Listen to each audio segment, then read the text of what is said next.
The scepter will never lead Judah. The scepter will never lead Judah.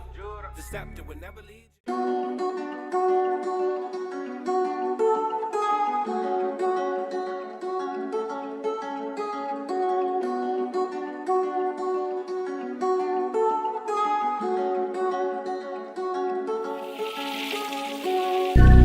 Six chill, fool, for real. Judah. The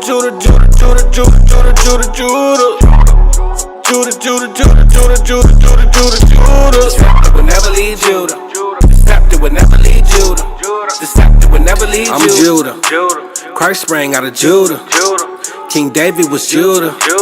King Asa was Judah. Don't crowd me up, who gon' rouse me up? Alistair Crowley, your time is up. It's a big mess, I gotta clean it up. Esau, the end of my kingdom's up. On the eagle's neck, I'll press. I woke up from my rest. My rulership is up next. No vex. Judah. The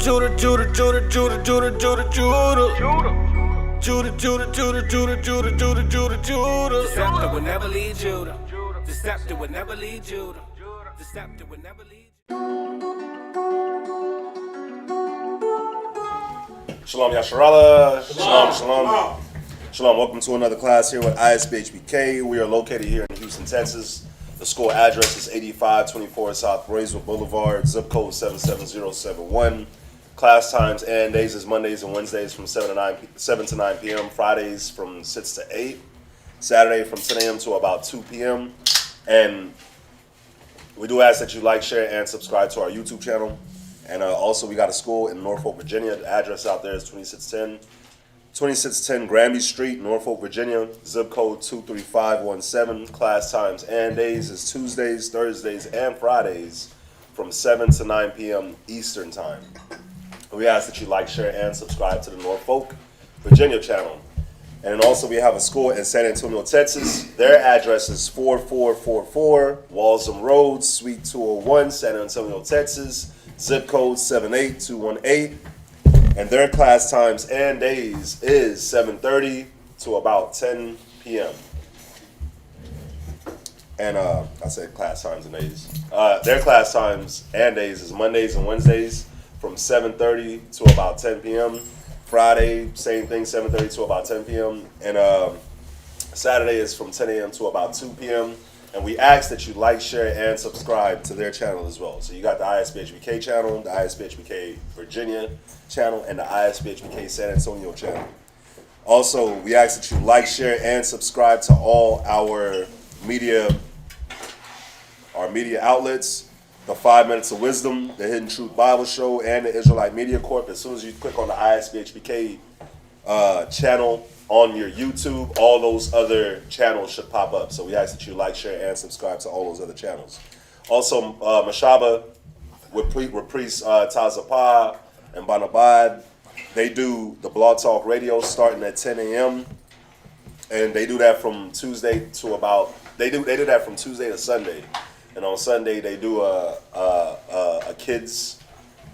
nice kids show. So anybody wants to get their kids listening to something kid-friendly, a nice kids class, then San Antonio does a great job with the kids classes and getting the kids involved with everything. And we have the Feast of Hanukkah coming up, or the Feast of Lights. And that'll be coming up on the 8th of December.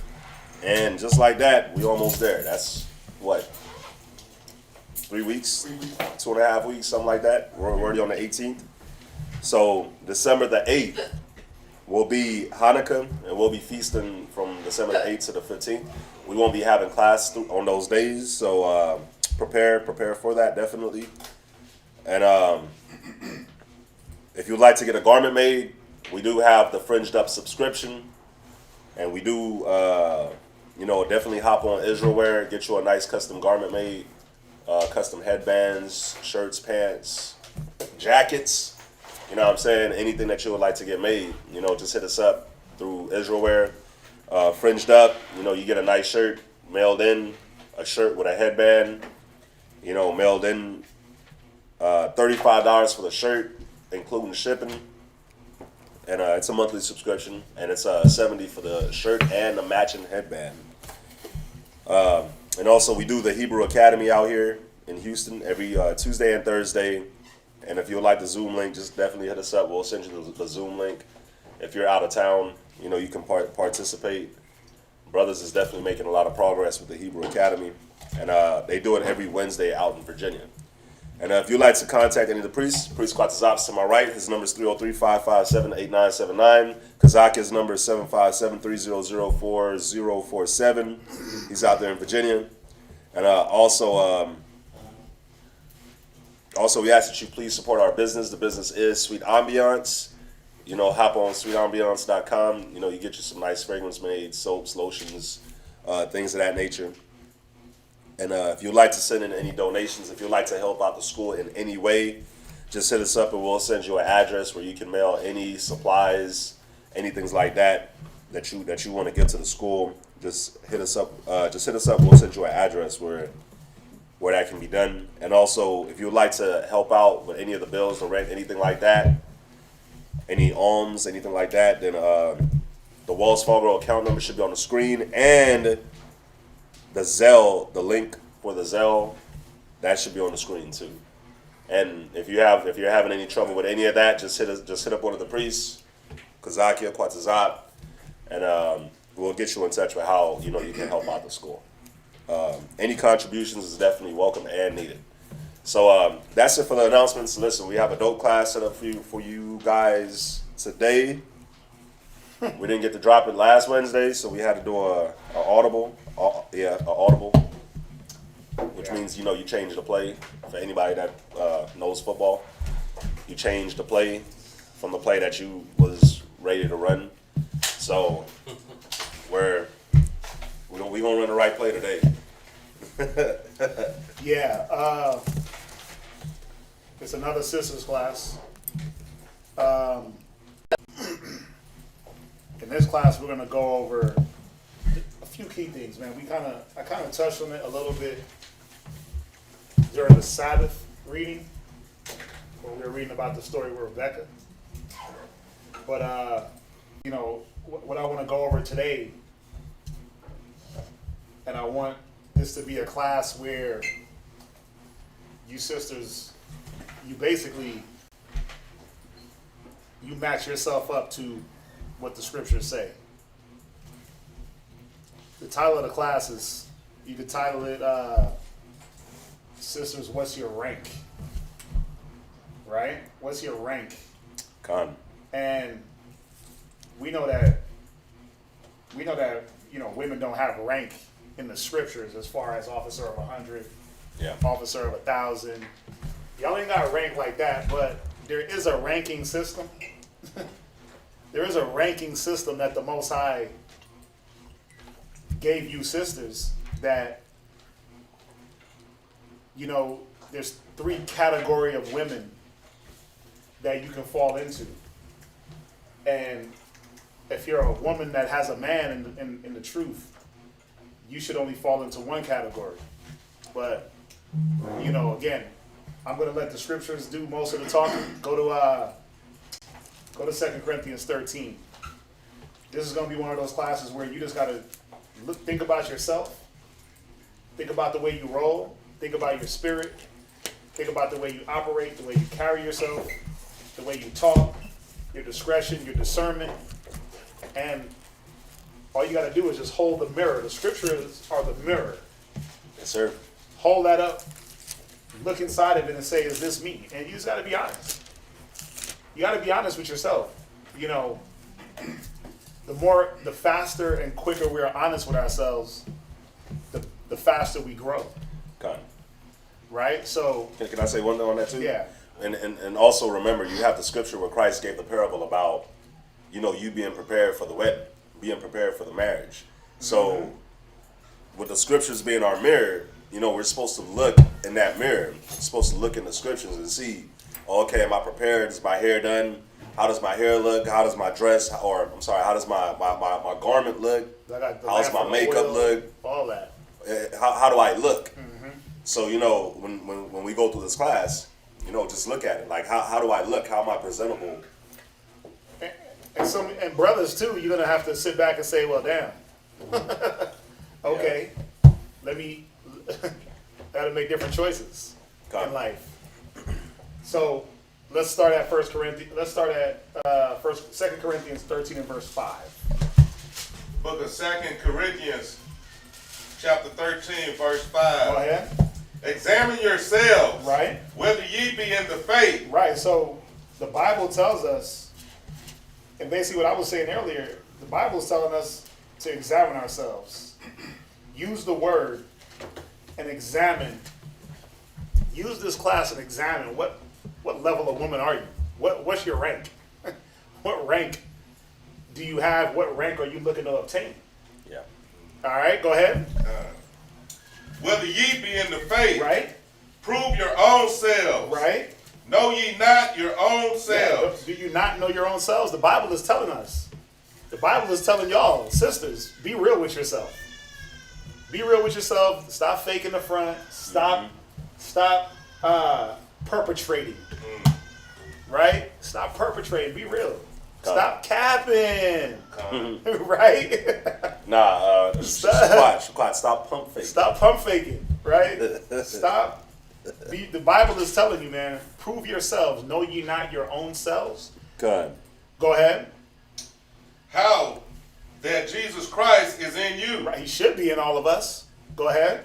Except ye be reprobates. Right. Go from there. Go to Matthew 7:16. And just a few scriptures, man, to remind us that we do have to examine ourselves. And if it's hard for you to sit back and say, well, it's hard for me to examine, well, what fruit do you bear? What are the fruits of your labor? What are the fruits of your work? And as we progress, through the class, y'all will see where we're headed. But what fruits do I bring forth as a woman? Come. Right? As a woman in the scriptures, what's my fruit?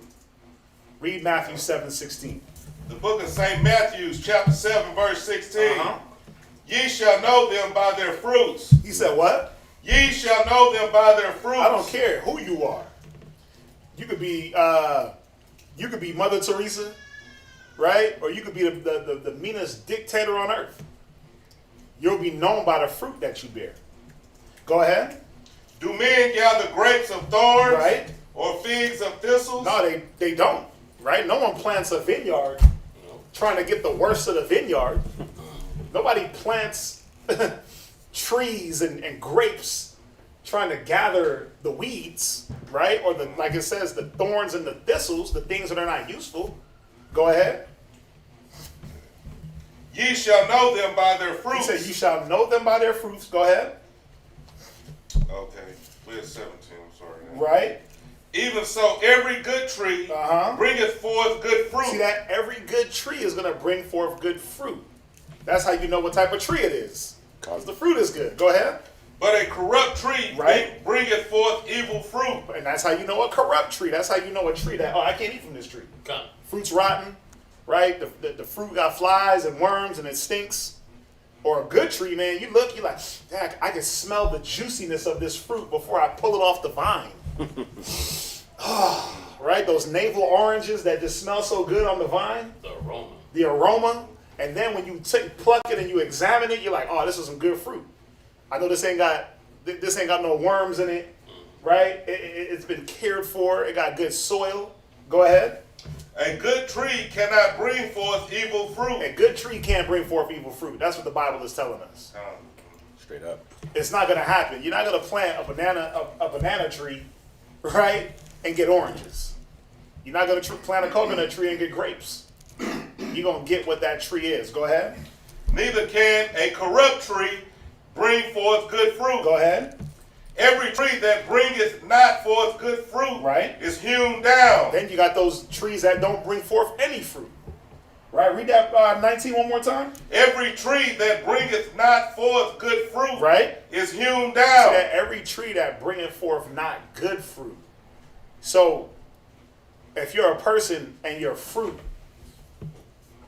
the Most High said he made us to bring forth fruit abundantly. That's what he called us for, man, woman, and child. God. if you're not bringing forth good fruit, the fruits of the Spirit, exemplifying those things. So that's what it's talking about. He ain't talking about it. Do you got a basket full of apples? Hell no. What's your spirit like?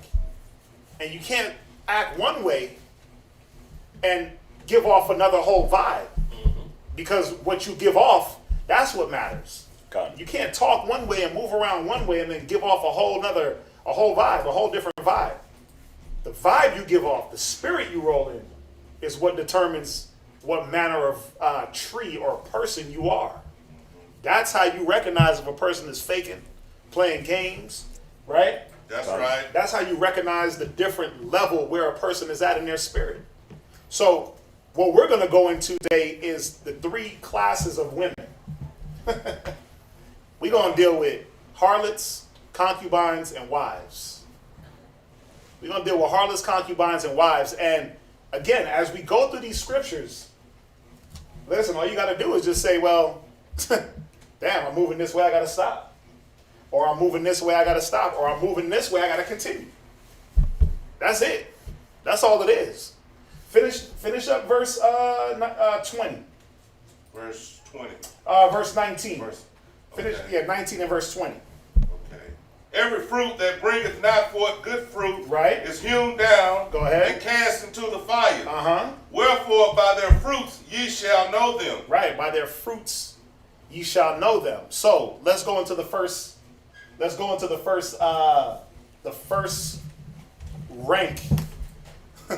Right? Let's deal with these harlots. Let's deal with the harlot and let's understand the fruit of a harlot. Because a harlot brings forth fruit. Definitely. Right? So let's deal with it. Let's look up the definition of Higher. A prostitute.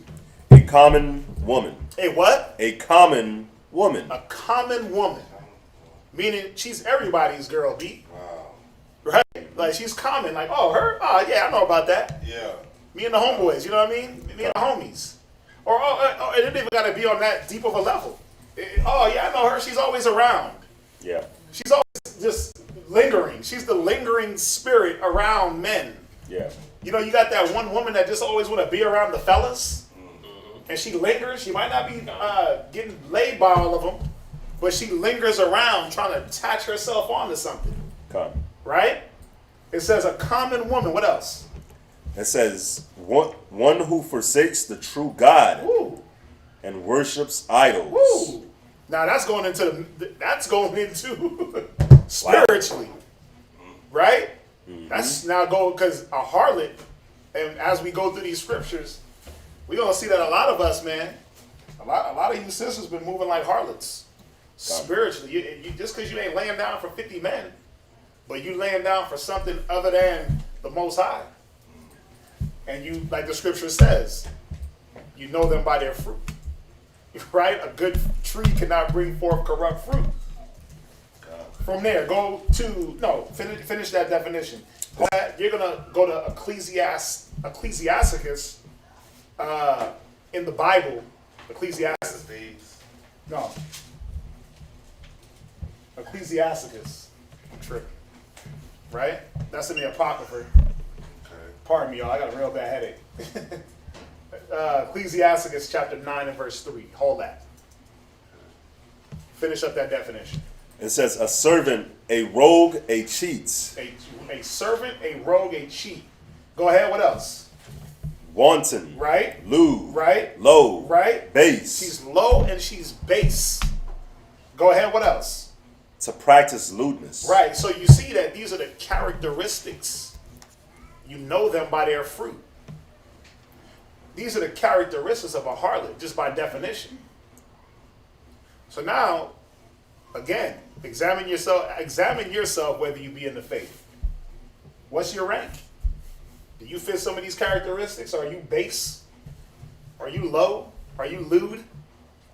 Do you forsake the Most High to worship the idols in your head? To worship, do you fall to your pride? You forsake your husband, if you got one, right? And lay down to with your boss, with your mama, with your auntie and them, what the world told you? Go to Ecclesiasticus 9 and verse 3. The book of Ecclesiasticus, chapter 9, verse 3.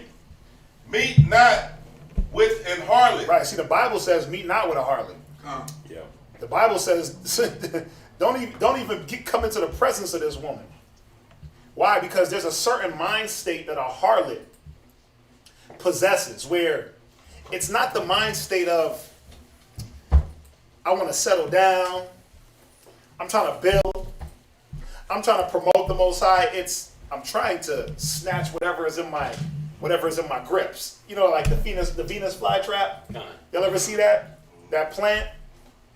It just snatches whatever it can get its hands on.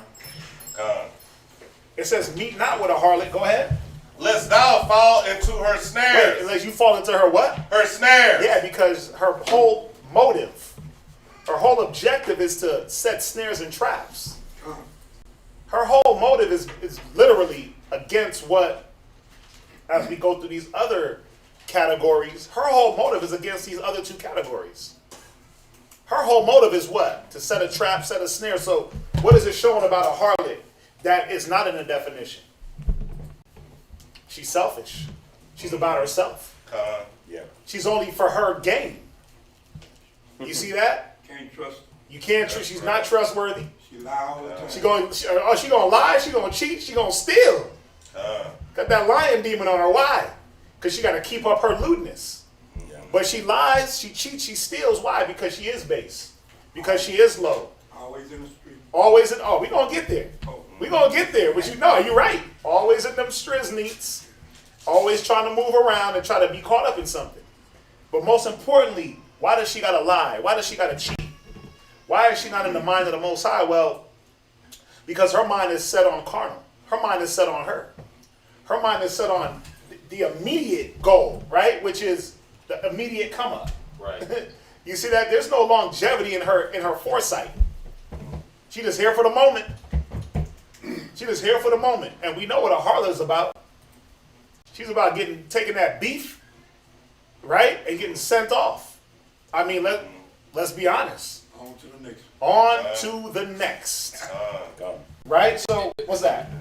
You know, it's like what you said about the Venus flytrap. Venus flytrap, when it's open, it gives off an aroma that draws into certain types of insects, fitting for its prey. Just like a harlot, they'll dress, look, and act on the outward a certain way to lure in a certain type of prey. Think about it. Think about it in the world and in the truth. In the world, we see them walking down Bissonnette, and they'll be butt naked. Ooh, that's what I like seeing. The guys they're drawn into that. In the truth, if someone's trying to be righteous, they might be head wrapped, covered, and say shalom real sweetly. Walking through smell like Viva La Juicy. Smell like Viva La Juicy. Right. But that's my favorite. They set it up on the outside to draw in their prey. So you gotta see the mindset. And they're only looking for their gain, just like the characteristics of this harlot. So yeah, that's all I wanted to add. Jump down to verse 6. Okay, Ecclesiasticus chapter 9, verse 6. Go ahead. Give not thy soul unto harlots, right? That thou lose not thine inheritance. Why? Because her whole motive is to take your inheritance. Mm-hmm. Yeah. Her whole motive is not to help you continue to leave a legacy and build it. She's there to dry it up, to suck it dry. Go to Proverbs 2:16. You know what's funny? That's all they push now is harlotism. It's like women looking for tricks. Women looking for men that can, like, what can they get out of the man? Carnally, send me something. What is it? Send me something to my Cash App. Yeah. How do they ask? How do they be asking? There's a certain way they ask. Like, I forgot how they be doing it, man. I really don't know either. But yeah, I know they do be trying to get people to send money to the Cash App. Yeah, it's like Cash App is the whole come up now. Mm-hmm. Send me some money to the Cash App. Cash App me. Yeah. Apple Wallet, Google Pay. Google Pay. Let me borrow the Apple card. Wow.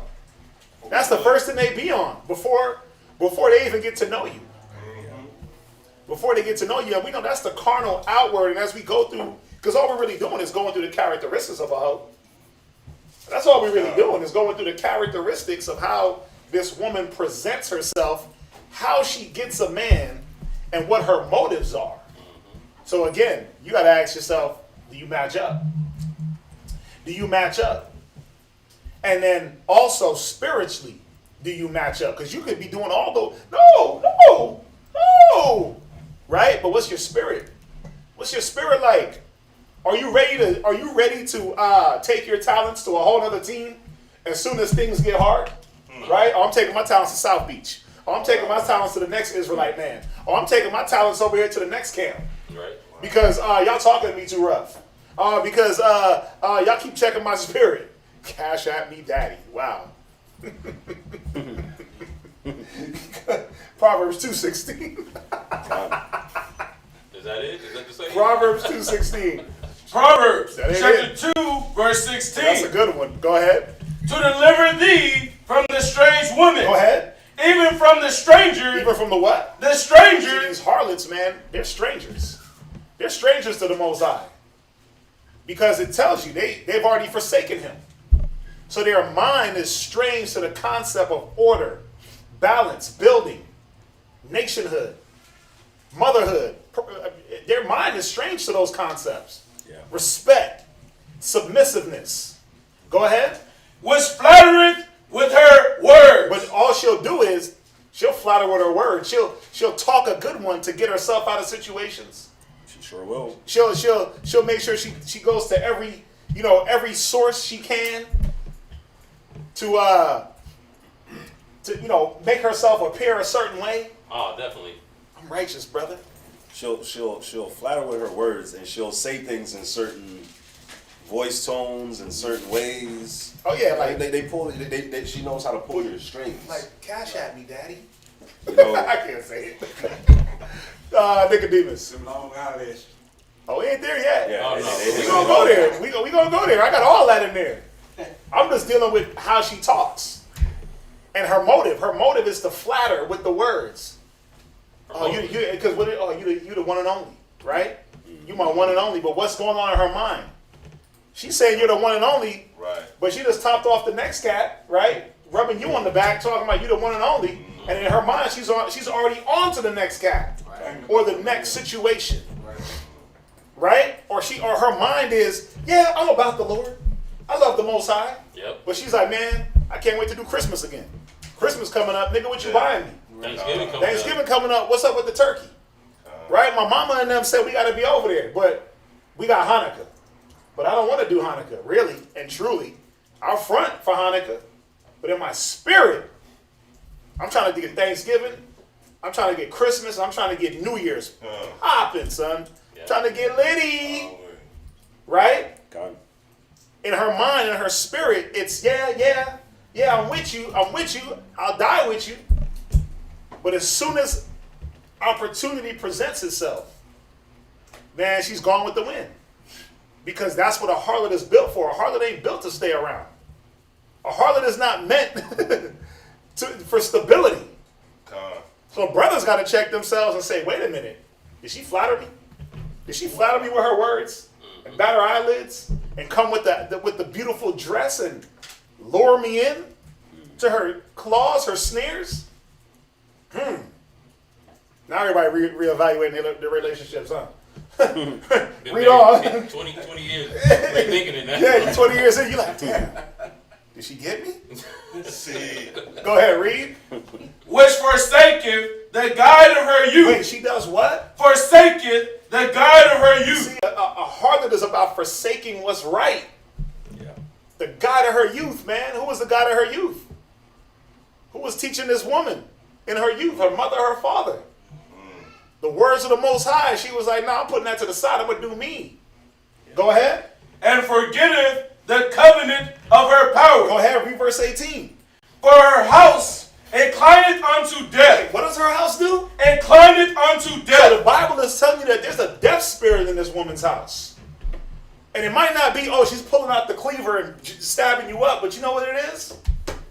You know what that spirit is? more bones. That spirit is the worry of a man. A man constantly having to worry about where his wife's mind is at, where his wife's body is at, Y'all know that worry. We all been there. When your wife leave the house, you like, man, I know this chick. She ain't faithful. It's like that Rihanna song, Unfaithful. Unfaithful. Right? But it's that worry that breaks a man down. Like, man, I wonder where she's at and what she's doing. I got one. Man, I know it only takes 5 minutes to walk down to the corner store. Right? It takes her Hey, 20 minutes to go there and back. Yeah, you've In been the car. going 30 minutes, right? Like, so you just going down the block, right? But even that worry of a man that's doing righteousness and trying to uphold what he learned from his youth, right? And then you have a person whose mind is not joined with yours, that weighs you down. That's a slow ass death for any man. Because you're constantly wondering, like, man, when is she going to get it? Dang, I got to go through this again? I got to go through this same argument? I got to go through these same scenarios? Why? Because that harlot mind, that whore, like the Bible tells you in Isaiah, that whore's forehead, it's hard. And ain't nothing penetrating that. Her mind ain't getting penetrated, but that body is. And her mind has already been given over. She's already forsaken what's right. Where you at? Read on. And her paths unto the dead. You see that? Her paths unto the dead. There's nothing that comes good from this type of woman. From her carnally or from her spiritually. She has literally nothing to offer. If you're a whoremonger, she got everything to offer. But you're a righteous man trying to build a nation and have babies, right? And have a wife. She has zero to offer you. It's true. So now you got to sit back and ask yourself, some brothers got to sit back and ask yourself, you know, when you don't want to go home? Like, man, I know I got to go, like, guys got to work.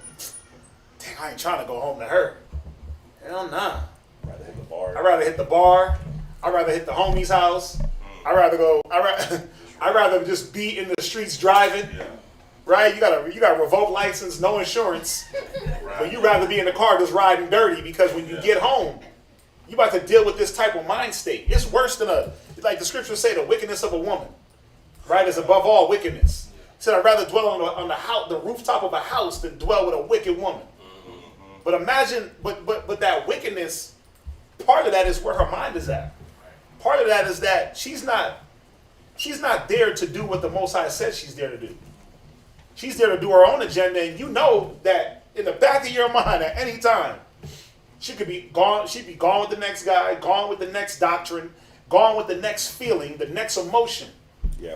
That's a sad weight to carry for anybody, man. It's a rough one to carry. But it's showing us we got to choose differently. It's showing us that you sisters that are moving around in this mind state, because some of us are, some of y'all are, moving in this mind, you got some cleaning up to do. You got some refining to do. Read on. None that go unto her return again. Yeah, she be breaking niggas. She be breaking cats down. Her fine looks, right? Nice body.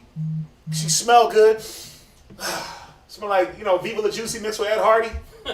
You know what I'm saying? Smell like Chanel de Entendre mixed with Ed Hardy just for one night. Yeah, Entendre is my favorite. Right? You like, damn, girl. Remember Victoria's Secret Halo? That's old. Remember Victoria's Secret Halo? Yeah, that's my favorite. That's my favorite of all time, Gardenia. Right? And she just, you get next to her and she just smell like like just gardenia. You just get lost. In the sauce. You just get drunk in her Lost smell. in the sauce. Why? But it tells you about a whore. She'll perfume her bed. She'll make herself appear a certain way. But if you ain't watching, if you're not using wisdom, you're going to get caught up in the smell, the look, the batting of the eyes, the speech. And you'll miss her whole intention. You'll miss the whole reason why she's here. It's to destroy you. What's that? Like what happened with Joseph in Egypt, with that woman. With Potiphar's wife? Yeah, how she tried to come at him. Yeah.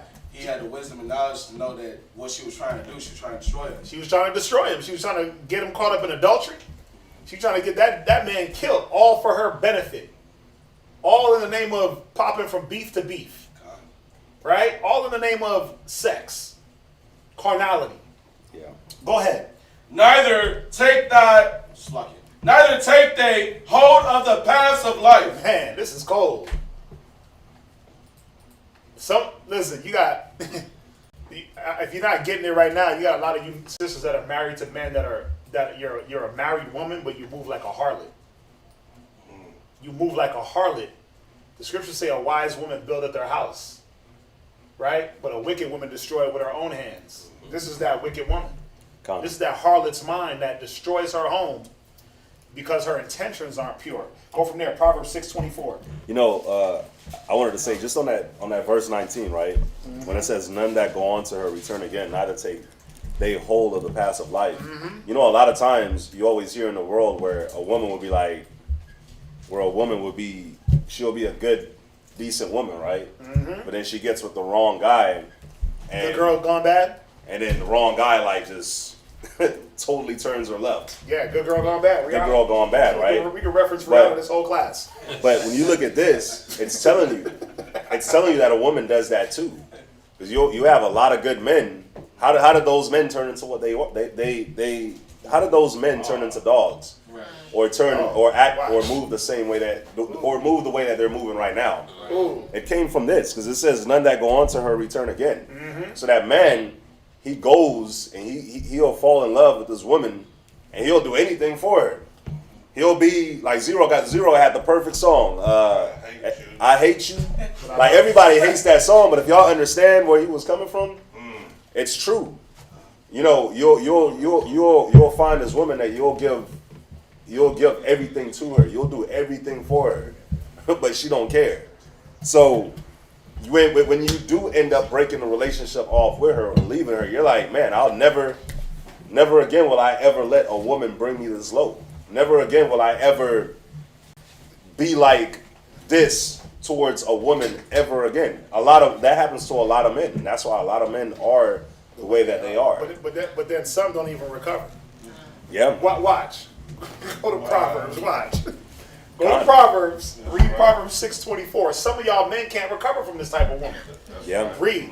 Proverbs chapter 6, verse 24. Go ahead. To keep thee from the evil woman. Right. So these scriptures, as you read the Proverbs 2, 6, 7, 5, they go into the same thing. It repeats the same thing. But I got them all in here for a reason, because they say different things. Go ahead. From the flattery of the tongue. Right, so we know that this is the characteristic. She flatters with the tongue. Read. Of a strange woman. Right, go ahead. Lust not after her beauty. He said do what? Lust not after her beauty. And this is where you get caught. You get caught in the lust. Yeah. You might have not, you might have been without a woman for a while, and why you get with her? Well, she liked me. What? Why'd you get with her? Oh, because she talked to me. Like, what are you talking about? You didn't screen her and prove her friend and see what she was about? Well, no, you didn't, because this is what happens next. Go ahead. In thine heart. Right. Neither let her take thee with her eyelids. Go ahead.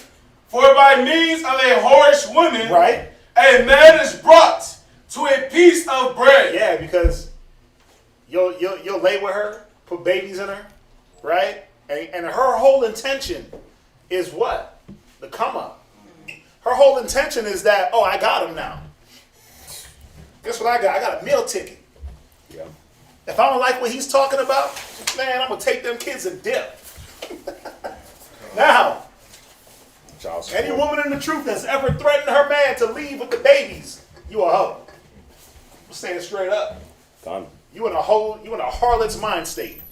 Because that means that you purpose yourself and put yourself in a position to have something over this man. That's terrible. And you You set up snares and traps to catch this man. So that way when he's correcting you, right? When he's giving you the scriptures, because he ain't beating on you, he ain't punching you in the face, kicking you down the steps, right? He ain't doing any of that, hitting you with bats. He's teaching you the word, trying to counsel, be with you. Baby, I'm begging, right? He's begging, and your whole mind is like, yeah, keep begging, nigga. Keep begging, bro. I got you. He's trying. Yeah. Oh, come on. But see, a whore, her mind is the come up. I have the advantage now. I got him in my snare. The Venus flytrap worked, right? The Venus flytrap worked, and now you got kids. Now you got entanglements, right? Entrapments. You got arrangements. You got all these different things that connect you. And she knows that what? She knows that she can break you. She can break you with the things that you guys have built together. It says it. Read it one more time. For by means of a whorish woman, Right. a man is brought to a piece of bread. Yeah, a man is reduced to nothing by the means of a whorish woman, because again, her whole agenda is opposite of what? A wife. Her whole agenda is not to do what the Most High intended for a woman to do. Sis. I forgot the name of the ball player, but he was engaged to be married to this woman. Lamar And Odom. so he wanted a prenup, and she never would sign a prenup. And the day that they were supposed to get married, Steven Jackson. she Stephen started Jackson. crying. Okay, I'll sign it. Yeah. But of course, you can't sign anything because if you say you're gonna do something under stress, it's null and void. It's null and void, yeah. Right. So he, of course, didn't Marry her. and all that. But every time they would have birthday parties and things like that, whatever city, town, state, wherever they're in, she'll go and try to, file more money to get more child support and this and that, because they already had like I think one child or something like that. Oh, so he messed up. Steven So- Jackson, yep. Yeah. He might as well just marry that. It's cheaper to keep her. He should have just got with it. It's cheaper to keep her. It's like cats in the world ain't got no. It's Steven Jackson who you talking about. He went all over to like social media talking about that whole story, how he left her at the altar and Right. blah blah blah Skippy. But nigga, you already put a baby in her. She got you in her snares. You get more money off child support than anything. One kid will get you 6 figures. Go ask Nas. Go ask Wiz Khalifa. Go ask Go ask Future. Future. One kid will get you 6 figures. He paid like $100 grand a year on one kid. Was that other, thank you, actor, he was crying on Tyrese. Go ask him. But see, the thing is, they got with whorish women. Right. They didn't get with women that was looking like, wait a minute, let's build something. I'm here for the long jet. Why? When I go through this quiet, you're going to be like, oh, okay, I get it. They was there for themselves. You know them by their fruit that they bear. You know a person by the things they come with in perverse situations and in their trials. Right? The scriptures say, prepare for temptation. Not when it gets hard, use everything against them and try to leave. Or get more rebellious, or just flip your whole, mind state to something else. Where you at? Read. And the adulteress will hunt for the precious life. She will do what? Hunt. Oh my gosh. She's looking for a simp Negro. She's looking for an easy target. She says she will hunt for the precious life. She's looking for the righteous man that she knows he's going to exercise righteousness. Right? He's going to exercise equity. He's going to exercise fairness. She's looking for somebody she could take advantage of. This is the harlot, man. This is the harlot's mind. See, it's much more than just sex. There's a mentality behind this woman. Sex is just like the icing on the cake. She's down for that regardless. She ain't got no damn standards. She's lewd. So she'll let you hit that in the bathroom stall of the 7-Eleven. That's nothing. But look at the mentality. Look at the mentality she comes with. Read on. Where you at? Verse 27. Right? Go ahead. Can a man take fire in his bosom? Go ahead.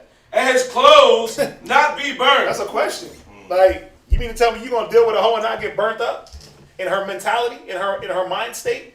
You mean to tell me it says don't even meet with her. You think you're going to meet up in there and not get snared? Go ahead. Can one go upon hot coals and his feet not be burned? I mean, come on. The Bible is speaking to now you men. You better watch out. Who will pity a charmer when he's bitten? Right? Go from there. Go to Proverbs 5 and 3.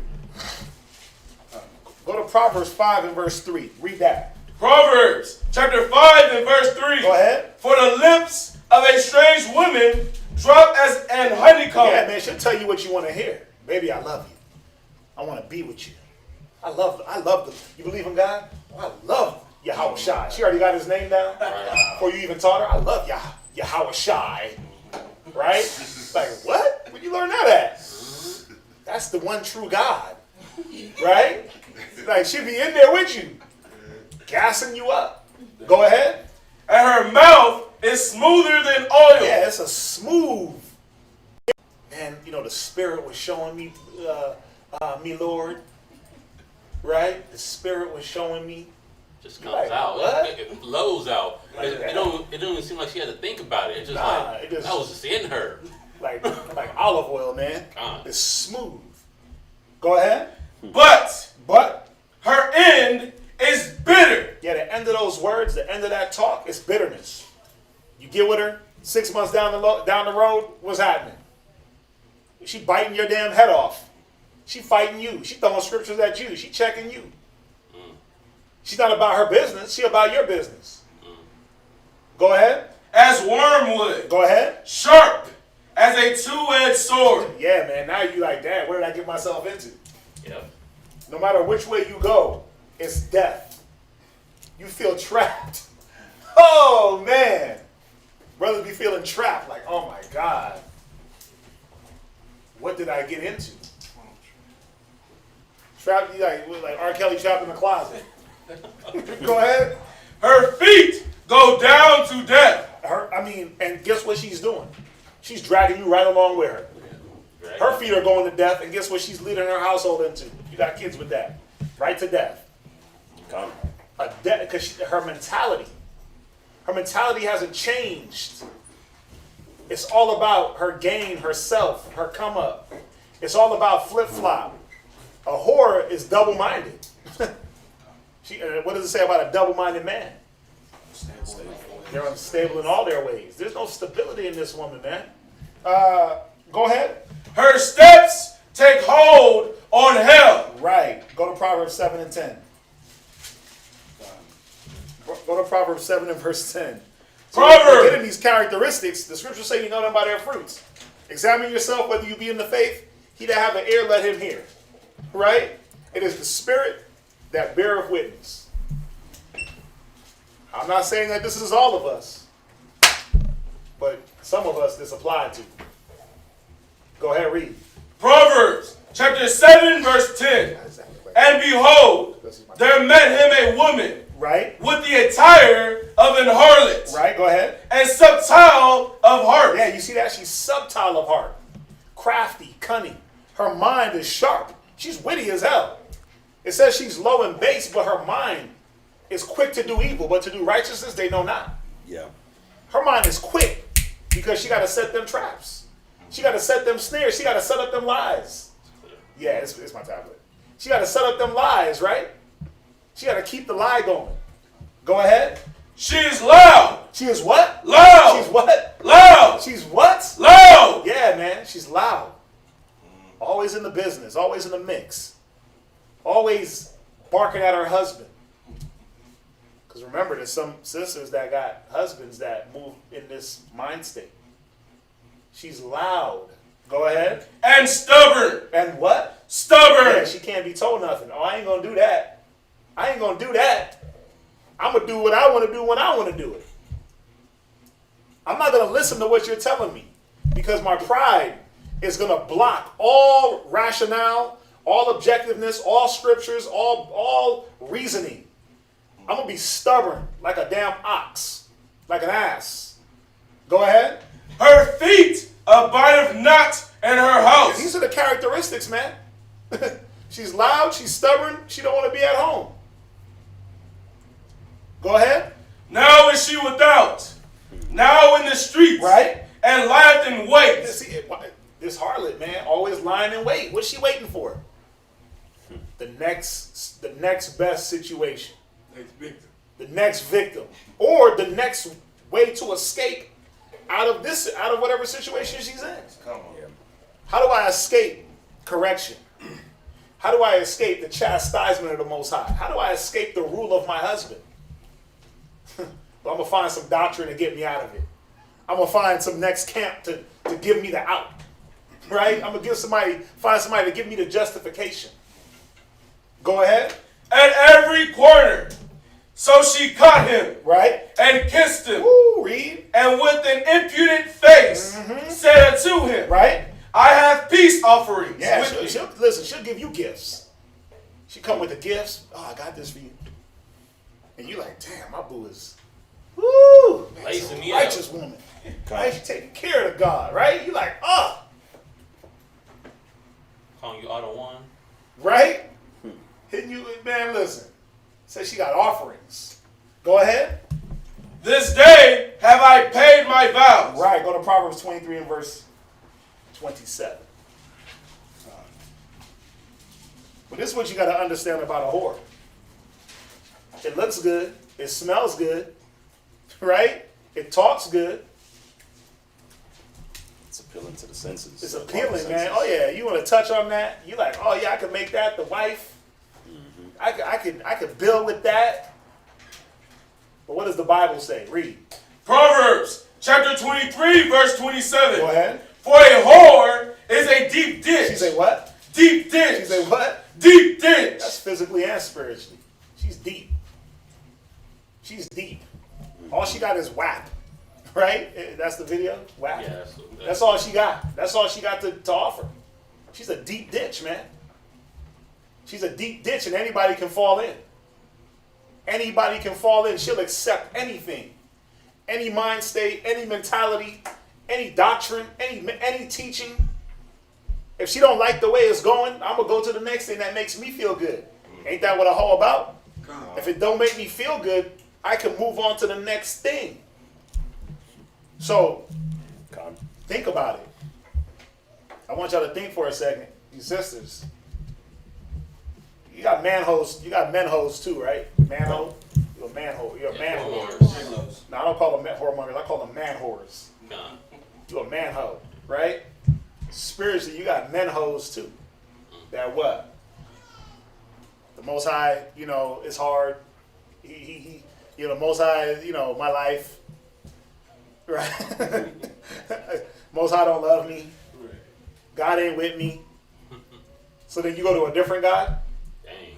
You jump over to the Islam God? You go to be with Allah? Or you jump back into the world and be with Sodom and Gomorrah? Buddha? Right?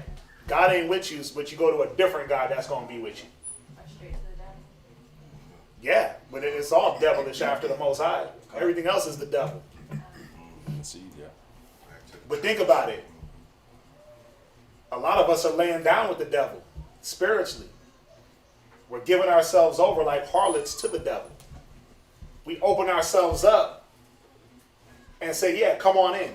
I'm ready to be infiltrated. I'm ready to be taken over. At any time, if I don't like something, I'm going to move to the dark side. I'm going to shut down, get prideful, get hateful, get resentful, right? Get stubborn. I'm going to get loud. That's what the Bible says, right? I'm going to get stubborn, loud, and rebellious. Just like a whore. Just like a whore. Go ahead. And a strange woman is a narrow pit. Go ahead. She also lieth in wait. She does what? Lieth in wait. Go ahead. As for a prey. She lies in wait like she's looking for a prey. I wish I could play the Ludacris song. Use a hoe. Oh, right? He said you're doing hoe activities with hoe tendencies. But that's a lot of sisters, man. A lot of married women are moving around with hoe tendencies. With harlot spiritual qualities. Let's say it like that. You're a married woman, but you move around with harlot spiritual tendencies. The loudness, the stubbornness, the rebellion. The non-belief that the Most High is working for you. The non-belief that the Most High is in the midst of your marriage. Go ahead. And increaseth the transgressors among men. Right, and she increases trend because now you got dudes fighting over her. She's everybody's woman, B. That's the block. right? We all got to get a little piece. You can tell. Go from there. Go to Ecclesiasticus 26 and verse 9. Ecclesiasticus 26 and verse 9. Ecclesiasticus chapter 26 and verse 9. The whoredom of a woman may be known in her haughty looks. I should have just started here. We always go here. I should have just started here, right? But we've been talking about it. But it don't just say her looks. Somebody look up that word haughty. It don't just say in her looks. It says in her haughty look. Somebody look that word haughty up for me. See, because ain't nothing wrong with a woman looking good. No. But is she haughty? It says, What you got? Haughty, Uh-huh. proud, Whoa. and disdainful. Whoa. Proud and disdainful. When you move in disdain, you got resentment and hate towards something. Go ahead. Having a high opinion of oneself. So a harlot's tendency is to have a high opinion of herself. Go ahead. With some contempt for others. You see that? She's looking down on people. Read. Lofty and arrogant. Whoa. She's moving in what? Lofty and arrogant. So she's lofty. She's elevated above the clouds. But you a hoe. The Bible says you're base. Go ahead. Superlicious. Go. Superlicious. Superlicious. Go ahead. Superlicious. Uh-huh. Okay. Supercilious. It's supercilious. Supercilious. Yeah, go ahead. and that just means arrogant, behaving Arrogant. or looking as though one thinks one is superior to others. Because ain't that what hoes do on the block? They walk past the other hoe like, she thinks she look good, right? But y'all both got your ass out. You both got dirty weaves. You both got stains on your face. I mean, nobody looks better than anybody, right? But you'll sit there and be like, oh, she thinks she fine, girl, right? But y'all are both doing the same thing. You judging one negative spirit according to another negative spirit. Go ahead. Imperious nature. Uh-huh. Proceeding from excess pride. Oh, see, it's all about her pride. So, all you got to ask yourself is, am I a prideful ass sister? Am I a prideful person? Am I arrogant? Do I get arrogant when I'm being corrected? If so, then you got the mind of a harlot. I mean, I'm not saying that the Bible is. Read on. Lofty. Uh-huh. Bold. Of high hazard. Ooh, she's hazardous. The Bible says she's a deep ditch. The Bible says that her feet go down to hell. The Bible says that she bring death. So she's a high hazard. She's what do you call she's risky. She's risque. Right? Don't deal with that one. Go ahead. As a haughty enterprise. Go. These definitions are hilarious. Yeah. Go ahead. Let's see. Is that it? What got? Yeah, pretty much. Right. Disdain, manifesting pride, disdain, haughty spirit. Right. Go to you read Ecclesiasticus 26 verse 9. Right. Go to 2 Esdras 16 and 49. These are just the characteristics of a harlot, man. Her look, her speech, her mind. Right? Go ahead. What you got? 2 Esdras chapter 16 verse 49. Go ahead. Like as a whore envieth a right honest and virtuous woman. Yeah, you can tell because she got envy towards the things that are good. Yeah. It told you earlier, it says she forsaketh the guide of her youth. So now she got hate towards the ones that's doing good. So are you always criticizing the ones that are doing good? Because you hate righteousness? Listen, just let's get it. Let's peel back the layers here. Just because you married to a man in the truth don't mean you righteous. Just because you married, you lay down with a man in the truth because he might have made a mistake, right? He might have got weak, or he might have thought he can, do something with that mind. Don't make you righteous. It means you got to lay down with. I mean, that's it, really. how are you moving? Are you moving in envy and jealousy towards the things that are righteous and honest? Are you looking at others with disdain that are moving in the spirit and saying, man, what the hell is their problem? Well, it tells you how a whore thinks. She moves in envy and jealousy. Right? Go from there. Go to Ecclesiasticus 26:22.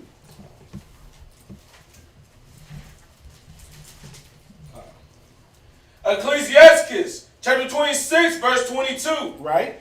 And harlot shall be accounted as spittle, Go ahead. but a married woman is a tower against death. You know that little drop of spit that flies from your mouth when you talk?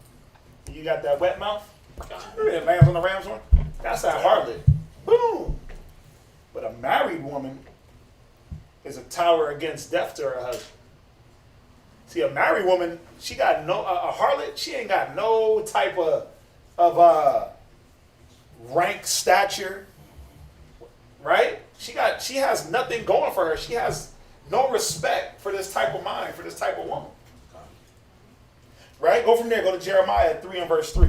I know I'm going through them kind of fast. I got a lot in here. Jeremiah 3 and verse 3. Jeremiah chapter 3, verse 3. Go ahead. Therefore, the showers have been withholden. Right. See, the Most High is talking about the blessings.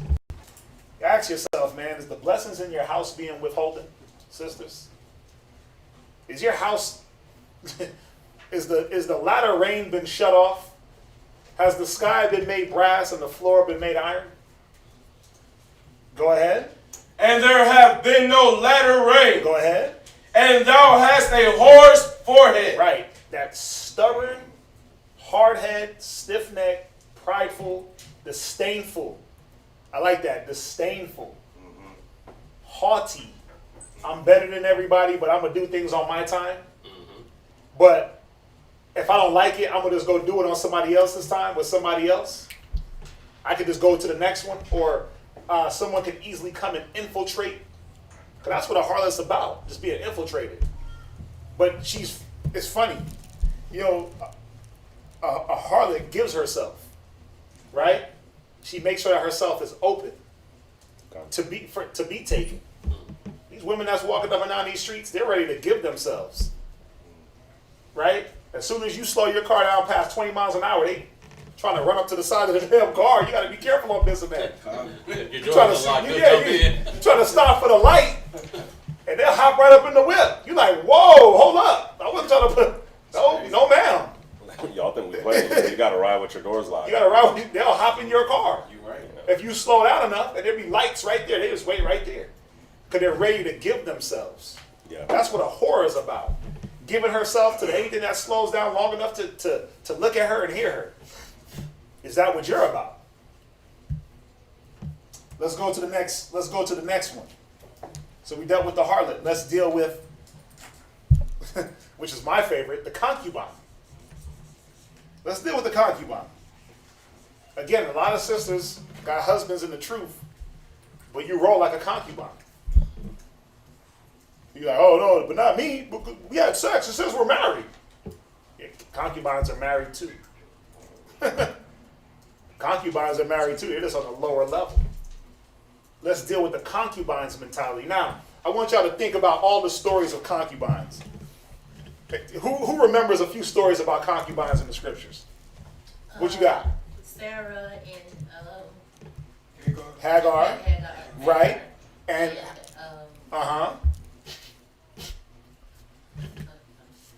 there's a few of them. Yeah. You got David. Rahab. Yeah. Oh, who you gonna say? Rahab is one. Rahab was a harlot. She was a harlot. She was a harlot. She was a harlot. Right. You got David, right? With the concubines. Oh yeah. You got Solomon.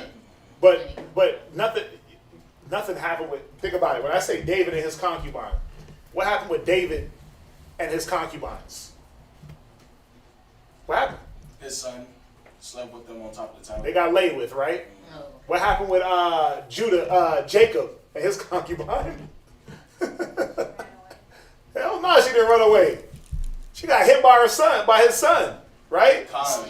Reuben laid with his father's concubine, right? There's many stories as you go through the scriptures, and the concubines they're easily swept away. Right? It's almost like a whore's mentality. But the whore is like, no, come get me, daddy. Come take me. I'm here for the taking. Right? I'm anybody's woman. The concubine is like, I'm going to chill right here for a little bit. But as soon as I get bored and idle, on to the next. As soon as I get bored or David ain't around, right? David ain't around. Oh, man, but David ain't here. He ain't here to fulfill our concubine needs. So let's go to Absalom. Right? Now check this. Let's go to the definition of concubine. Y'all gonna get it. Y'all gonna get it. What you got? So concubine. Right? The definition for concubine is to lie together, to lie down. So the word concubine means to lie down, to lay together. Wow. Right? Go ahead, read on. What else you got? A woman who cohabitates with a man without the authority of legal marriage. Right? A woman kept for lewd purposes. That's what they did, like in the Roman eras. They would have their little concubines, and they'd be all filthy with them. They had like 3 or 4 concubines in the room having orgies. Go ahead. Kept mistress. A kept mistress. Now, we know that the righteous men in the scriptures that had concubines, there was no mystery there. It tells you David went, took wives and more concubines. They knew who his wives were, who his concubines were. Come. Right? Read number 2. A wife of inferior condition. Right? A lawful wife. Right? She's a lawful wife. Why? Because he lay with her. Right? Jump down to vocabulary.com, the one you hit me with. Okay. These women are called concubines. These women were called concubines and were often treated better than a man's wife. The word concubine comes from the verb cabrer, which means to lie down. The word developed in mid-English in the 13th century. And that's what we wanted. So the word means a concubine just means to be lied down with, or to lie down. What's that? I have a question, because it's actually funny that you said that, because I was looking at the Virginia class and I put in a question to Priest Kazaki and asked him what was the difference between a wife and a concubine. And maybe, I don't know if I heard it wrong or read it wrong, but he said something like, is that a woman that you know you're not going to marry, or is she from another nation or something like that? Well, that's another thing. When we took concubines in the old days, they were usually women of other nations. Right, okay. They were like women's. Remember, when we went to war, when you read Deuteronomy 18, we went to war and we took the spoils of war. They were considered concubines. Right, okay. But a concubine is still a wife, but on a lower level. You just wouldn't say wife, you would just say concubine. Okay. So when you read about David, it said David went to, I forget what city he went to. It said he took him more wives and more concubines. So he was dealing with women of Israel and just other nations. You see that? So there is a difference in the concubine. When you look at it, what was Hagar's purpose? Just to bring forth a child. Bring forth the baby, right? And then what? What did they do? After she did that, and it was like, he ain't the heir, they were like, get the hell up out of here. They sent her off. Yeah. She was originally just a handmaid, and they made their own decision because Yahweh was waiting for them to, like, for him to fulfill his promise with their son. They just were impatient. Well, yeah, you're right. But just back on the point that Hagar was Egyptian, right? And she was considered a handmaid. She was the handmaid first. She was with them for 10 years. Then when he laid with her, she got the title of concubine, right? To lay down. And that's all a concubine is. When think about it, why would a man take a concubine back in these days? Now we know we ain't getting concubines now. Brothers can't even deal with one wife. You can't even deal, you don't even know how to court a woman the right way, let alone have a wife. A concubine back in those days fulfilled the need of what? Well, if I'm David on the run, or if I'm a man that's moving and traveling, I'm not going to go without, right? I'm not going to I can't probably bring my wife with me, but I'm going to have a few things set up to where whatever needs I need, they're going to be fulfilled. Because a concubine meant to lay down. That's all it meant. That's all it meant. So, ask yourself, Is that all you bring to the table as a woman? To be laid down with? Is that all you are? Is that all you got? Is the sunshine between your legs? Is that it? Then if that is, then you're a concubine, and you got to step your game up. You shouldn't be an Israelite woman and be a concubine, right? Where we at? Go to 2 Samuel 15 and verse 14. 2 Samuel 15 and verse 14. So, if a concubine means to lay down, that means at any moment she'll lay down with anything. She could be swayed. Yeah. She could be repositioned for any man. So you got to check, where's your mind at? Well, a concubine ain't rooted. She's there to read on. Oh. Read 2 Samuel. 2 Samuel chapter 15, verse 14. And David said unto all his servants Right. that were with him at Jerusalem, Right. Arise, and let us flee, for we shall not else escape from Absalom. Right. Make speed to depart, lest he overtake us suddenly, and bring evil upon us, and smite the city with the edge of the sword. Right. And the king's servants said unto the king, Behold, thy servants are ready to do whatsoever my lord the king shall appoint. Right. So David was on the run from Absalom, his son. Right. So they're like, okay, what are we gonna do? We gonna sit here and wait for him, or we gonna dip off? What happens? Read. And the king went forth, and all his household after him. Now check this out. So the king went forth and all his household. I want y'all to listen to the way what it's saying. He went forth with his entire house. Wow. But what did he leave? Read. And the king left 10 women. Go ahead. Which were concubines. Which were what? Concubines. But I thought he brought his house. Concubines. He left 10 women, right? That's cold. You gotta listen to it. He left 10 women. He said it brought his entire house, but he left 10 concubines. So that means they weren't part of his house. He didn't consider them worthy enough to be a part of the house. Why? Because you just here for me to hit. That's it. That's it. That's it. That's all you good for. That's all I want. Read on. To keep the house. Now this is where David messed up at. He said to keep the house, right? They were left with a job to keep the house. That's it. That was it. Just keep the house, right? Hey, just, water the grass, water the plants, mop, Sweep, dust, dust, you know what I mean? Change the linens out. Just keep the house. Just live. Really, it was just live in the house. Just live there. Yeah, house sit. House sit. I'll be back. Just house sit. 10 of y'all. Entertain yourselves, right? Righteously. Jump down. Go to chapter 16. So we're going to jump through the story. He left these 10 women to keep his house. 2 Samuel 16:21. Let's see what these 10 women was about. 2 Samuel chapter 16 verse 21. Go ahead.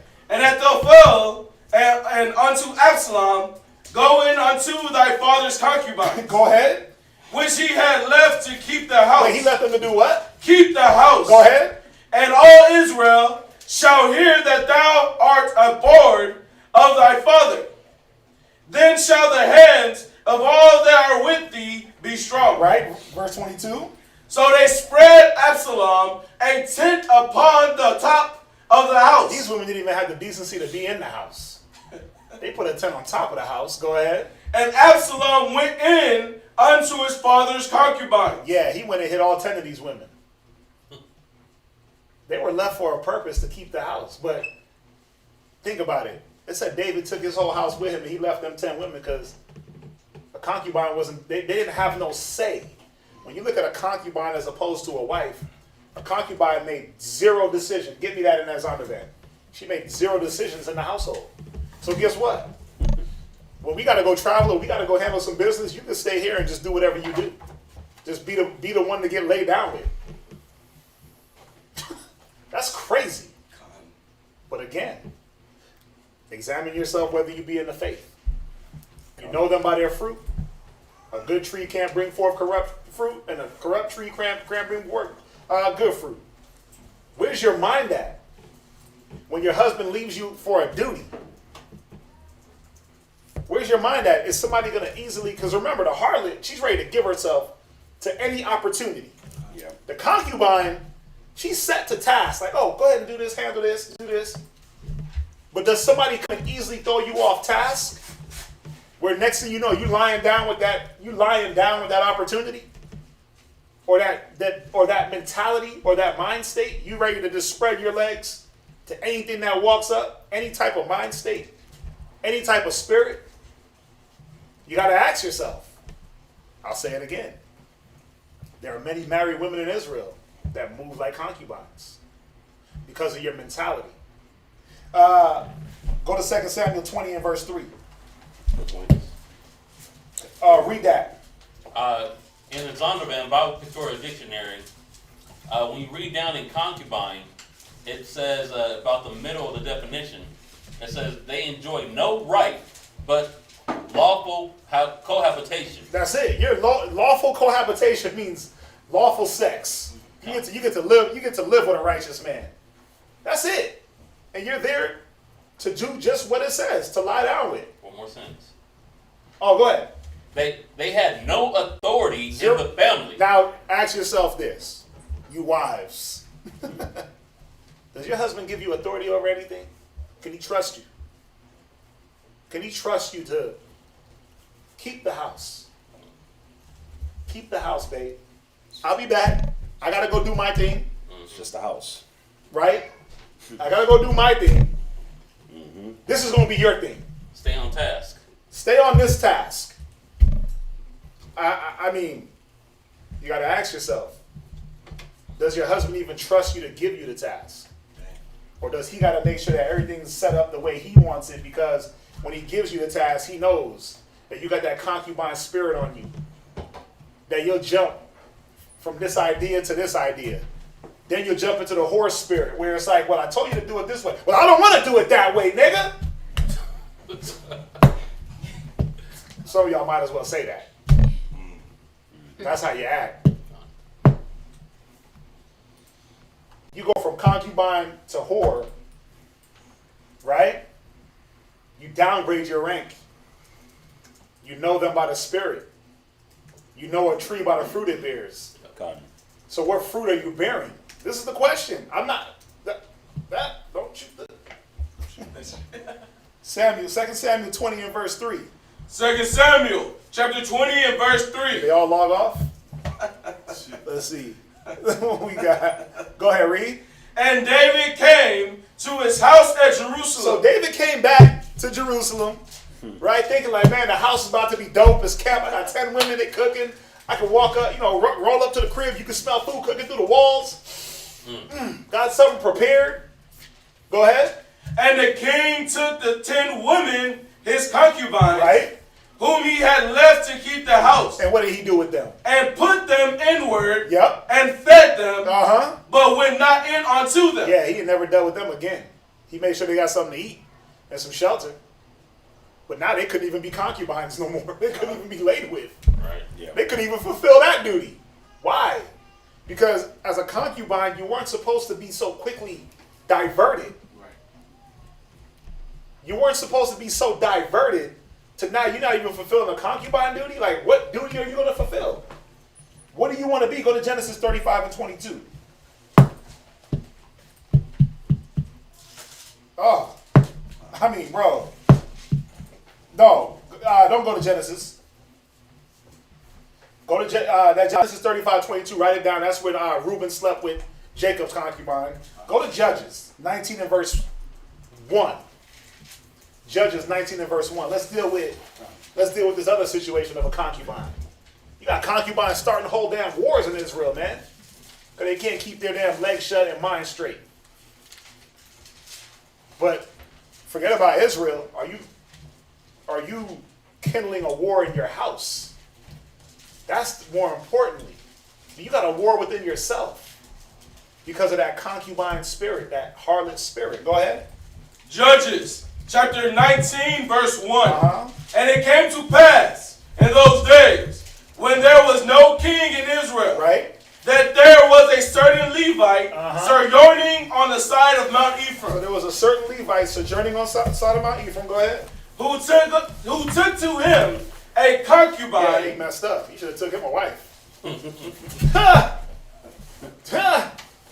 Bro, you should have took you a wifey. He took him a concubizzle, right? He thought he was coming up. Like, got me that conch, right? We used to call him a conch. Got me that conch. I'm in there, right? He should have got you a rib. Go ahead. Out of Bethlehem, Judah. Right? And his concubine played the whore. Wait, she did what? Played the whore. Yeah, she downgraded herself, man. She went from concubine to whore. All because she didn't want to follow her husband. God. All because she didn't want to. I'm not even going to give it away. Go ahead. Against him. Right? And went away from him unto her father's house. So not only did she go against him, then she tried to run back to daddy. Try to run back home. Go ahead. To Bethlehem, Judah. And was there for whole months. Right, and when you read down in this story, this harlot, or excuse me, this concubine, she started a war between Benjamin and the rest of the tribes. Listen, she got ravished up by Benjamin. He cut her in 12 pieces and sent her all around. A whole war started because of this woman, because she wasn't obedient. Because she wanted to play the whore and run over here. That's and like my Troy. dad is like, what? It's like Troy. It's like Troy. Yeah, the movie Troy. But think about it. It says she played the whore and ran back to her daddy. Gone. Right? Why? Because she didn't want to be obedient to her husband. So all you women talking about my mama, my daddy, my uncle, my auntie, that's what they said? You playing the whore. See how quickly you can downgrade? Go from there, go to Ecclesiasticus 7:26.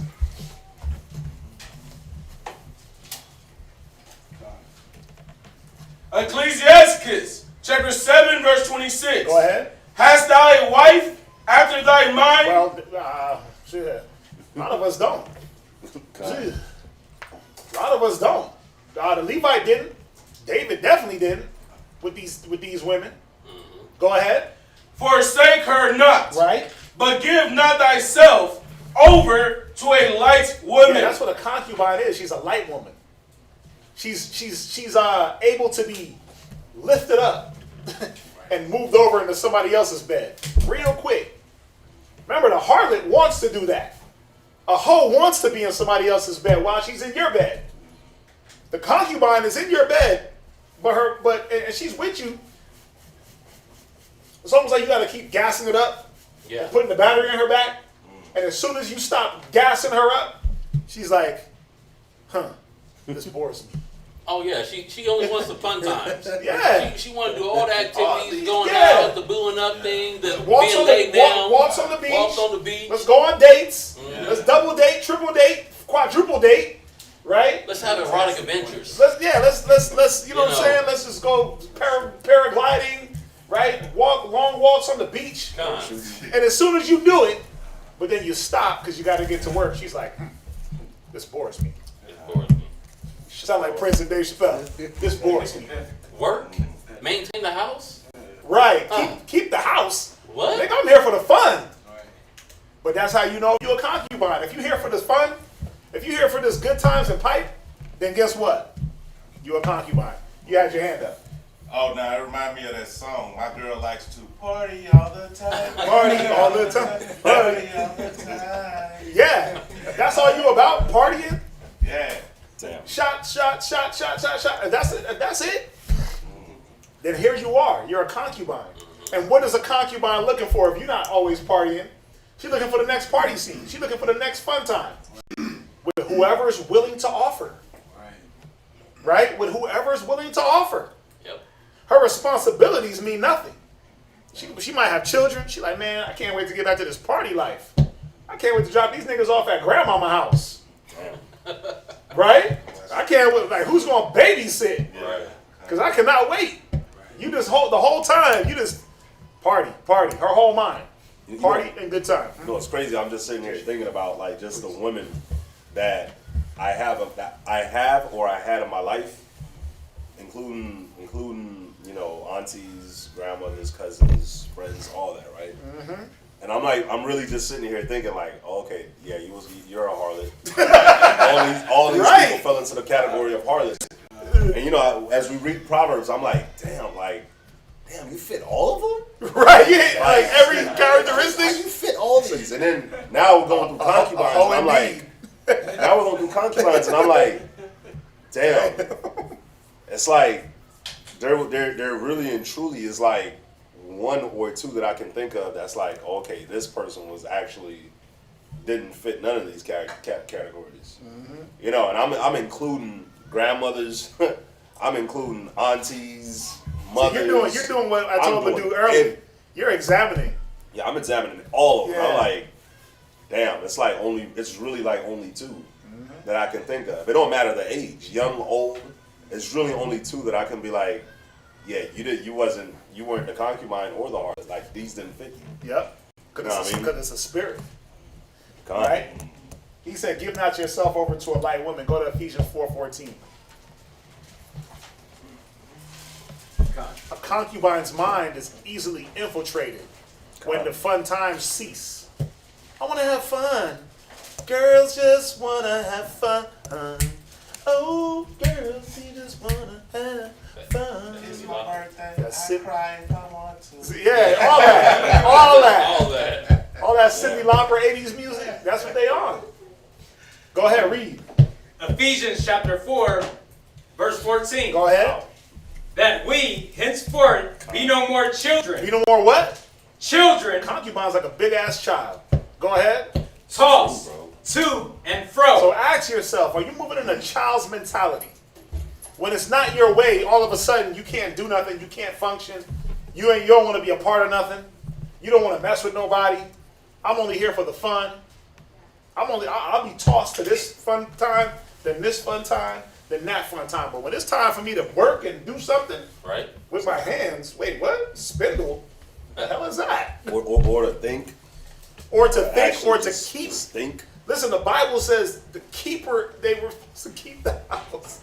They literally just have to live in the house and occupy it and not make it look abandoned. Go ahead, read. And carried about with every wind. Wait, concubine is what? And carried about with every wind. A harlot is what? Is carried about with every wind. Go ahead. Of doctrine. Every wind that blows. You like, oh, I want to be over there. Oh, I want to be over there. Oh, I want to be over there. Remember, it said her feet keeping out at her own house. So there's a mixture of mentality here where you can bleed right in from being a concubine, we just read it, to playing the harlot. Real quick. Right? In one thought process, you went from concubine to hoe. Damn. E. Go ahead. By the sleights of men. By the what? By the sleights of men. Go ahead. And cunning craftiness. Why? Because she's light. She's not a thinker. She's not there to think. You're not there to take on any responsibility. And truthfully, you should not want to be, as an Israelite woman, you should not want to be looked at as the one like, oh, no, don't let her do that because she's just going to screw it up. Brothers come to your husband like, hey, can you rib? And he's like,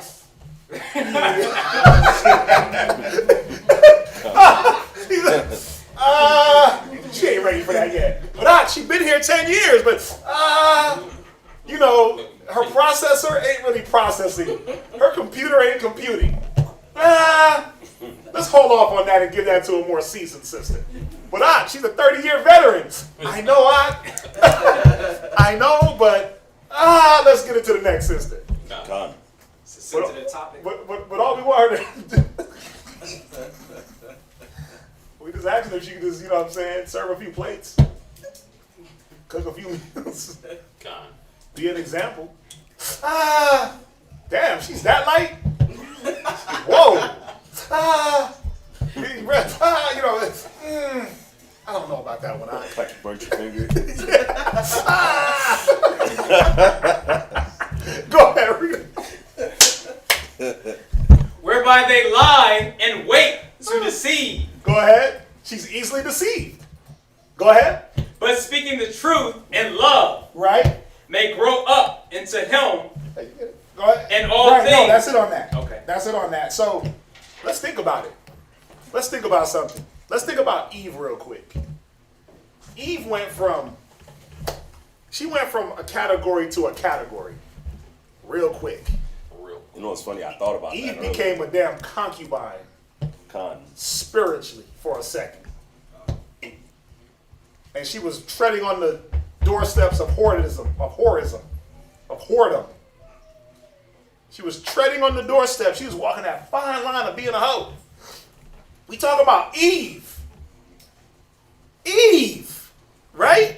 Why? It said she was by the craftiness of Satan, right? Through the subtlety, through the subtlety,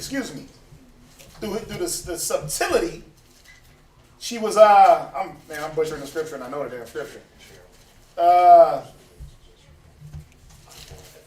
Right?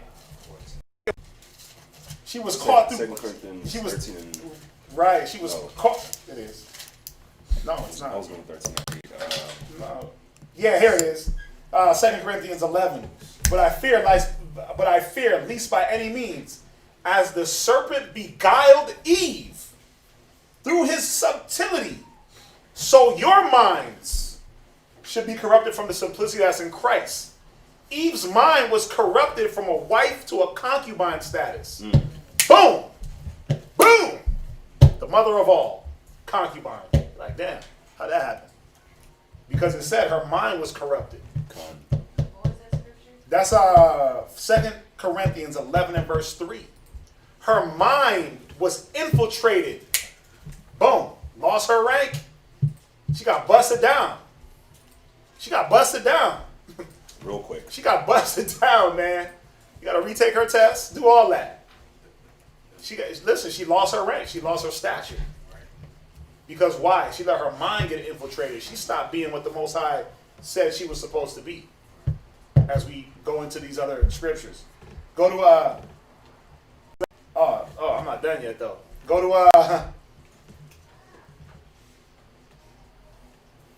Go to Colossians 2 and 4. Go to Colossians 2 and verse 4. And if I can just mention one thing too, you know what's cool about when we read the scriptures a lot of the times that we think that, when we see a harlot, we're in the truth, right?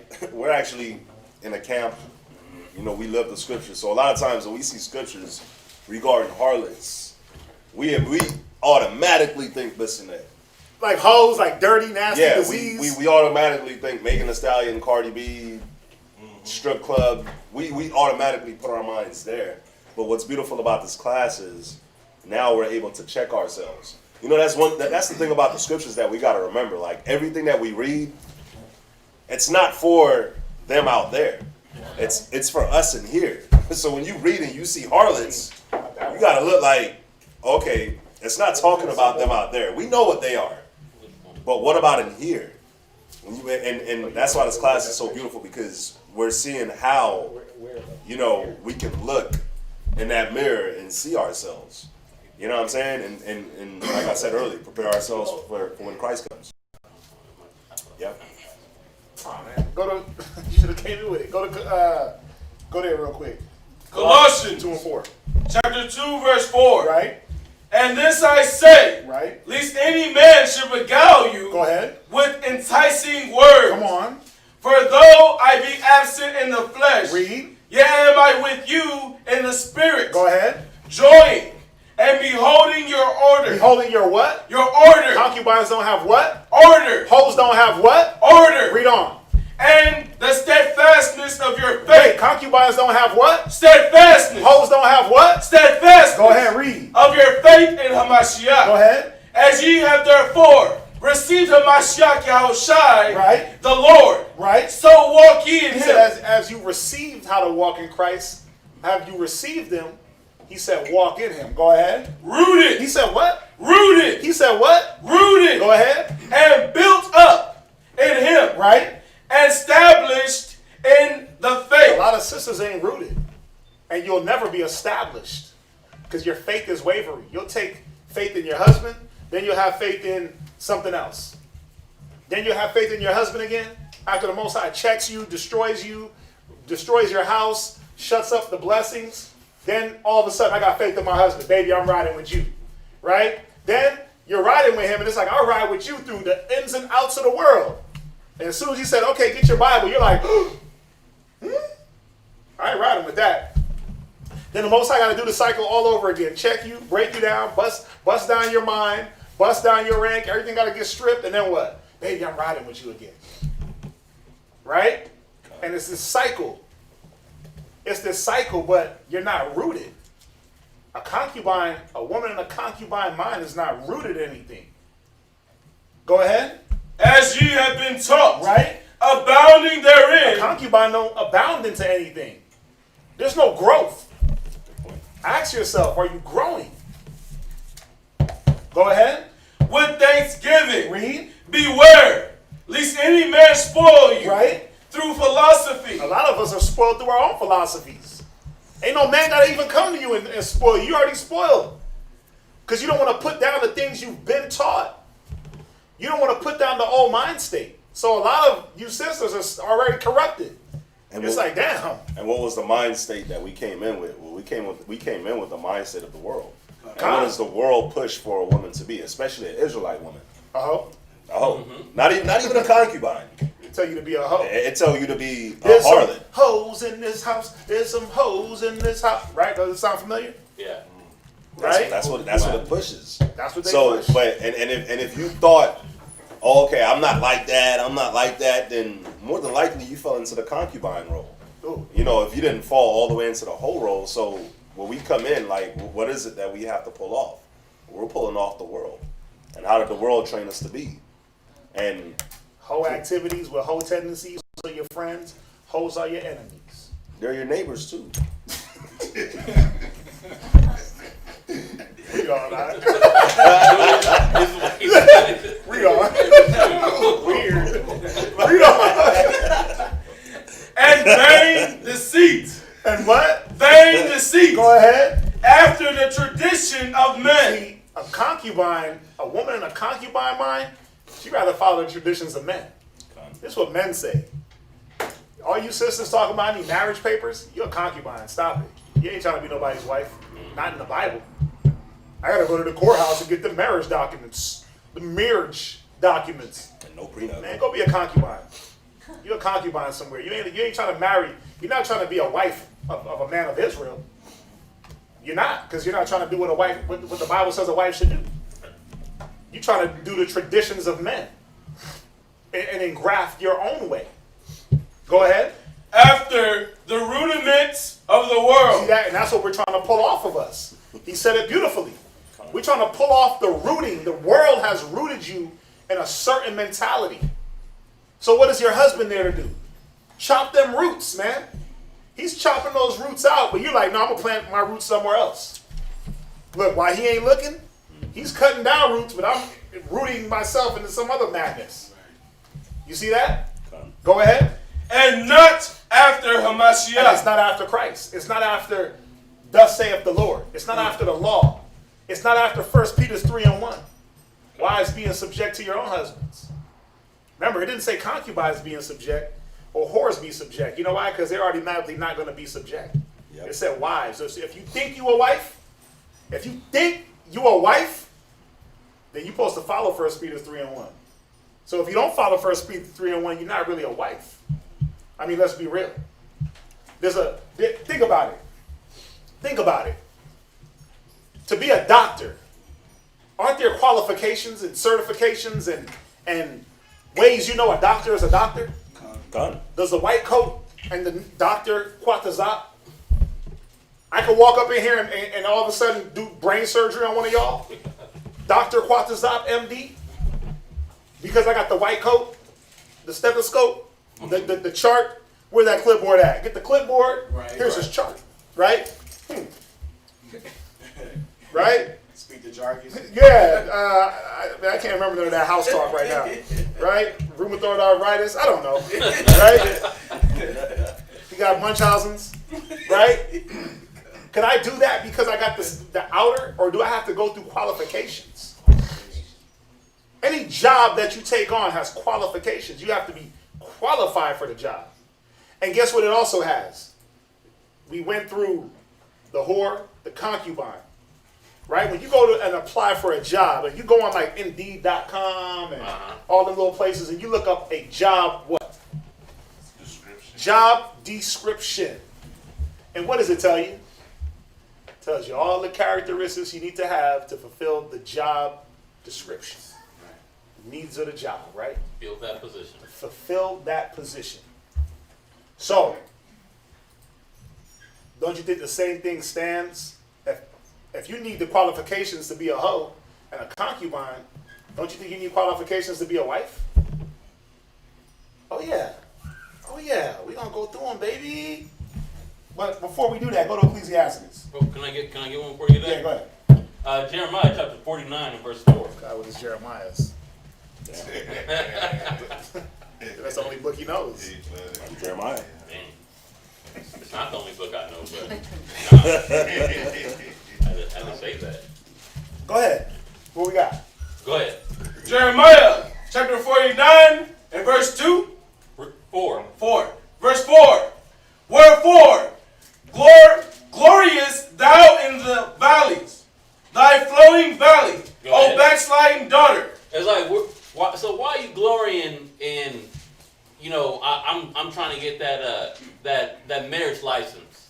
I'm trying to have the fat ring. I want to make sure I get a diamond ring. I mean, if we really married, you don't give me a diamond ring. If we really married, we're gonna have a proper wedding ceremony. I want to get my white dress. I want to have my day in a church with the priest. Maybe even the one that fondles his little boys. You don't know.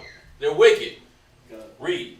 That trusted in her treasures. Go ahead. Say, who shall come unto me? You know what these treasures are?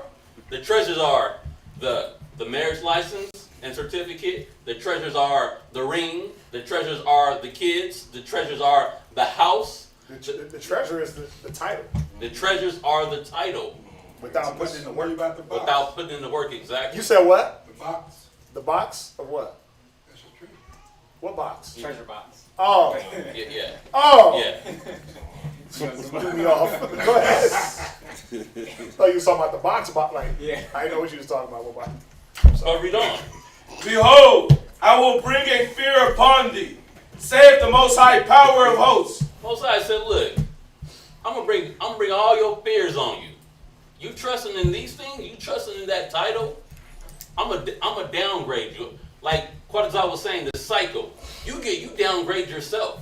You put yourself through these downgrades, and the Most High starts stripping. You're out of order. You're not you're not fulfilling the role or the position. Read on. From all those that be about thee. Go ahead. And ye shall be driven out, every man right forth. Read. And none shall gather up him that wandereth. Ain't nobody gonna want you. You'll reach a point to where you went through this process over and over and over. You went from, and if you realize in your life, you've been through this cycle with several different men. It wasn't just one man you went through this cycle with. You went through this cycle multiple times. And then you're going to get to a point to where nobody's going to want you. You're going to wander around and nobody's going to want to have nothing to do with you. That's the faith. When you start trying to lord over a position and you downgrade yourself into, you go from wife to concubine to whore. Right. Go from there. I just see that. Man, a headline just hit my phone. What's that? What was that Jeremiah that Shabbat? Jeremiah 49, verse 4 and 5. A headline just hit my phone about Israel launching airstrikes on somebody and cleared it. Syria? Oh, is that what it is? I seen it. On Syria? I think it was Syria. Let me see. Damn. Yeah, it's Syria. Israel launches airstrike on Iran-linked sites in Syria. It's going down. It's going down. Oh, you got to see all the stuff. You know, they're out there, like 4 countries are out there in the, not in the Middle East, they're like in one of these bodies of water doing like military drills. The U.S. China. Yeah, they're doing it. Yeah, they're like flexing muscle. But let's stay on point. Let's stay on point. See. Go to Ecclesiasticus. I know everybody wants to go to Ecclesiasticus. Damn. Where's it at? I'm sorry, I lost it. Go to Ecclesiasticus. 26 and verse 11. Yeah, go there. Ecclesiasticus chapter 26, verse 11. Watch over an impudent eye. Go ahead. And marvel not if she trespass against thee. Yeah, man. Listen, you got a concubine in your house? Man, listen. You got a woman that's rolling in the concubine spirit. Don't be surprised when she trespasses against you. It's bound to happen. She's tossed.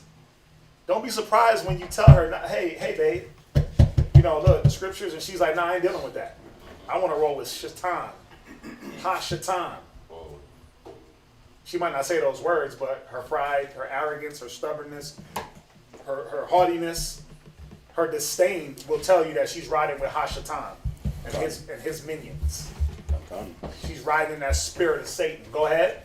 She will open her mouth. She will do what? Open her mouth. Go ahead. As a thirsty traveler. As a what? Thirsty traveler. You know, the Most High, man, speaking poetically. He's speaking very poetically. A thirsty traveler would do what? Drink water from anyone.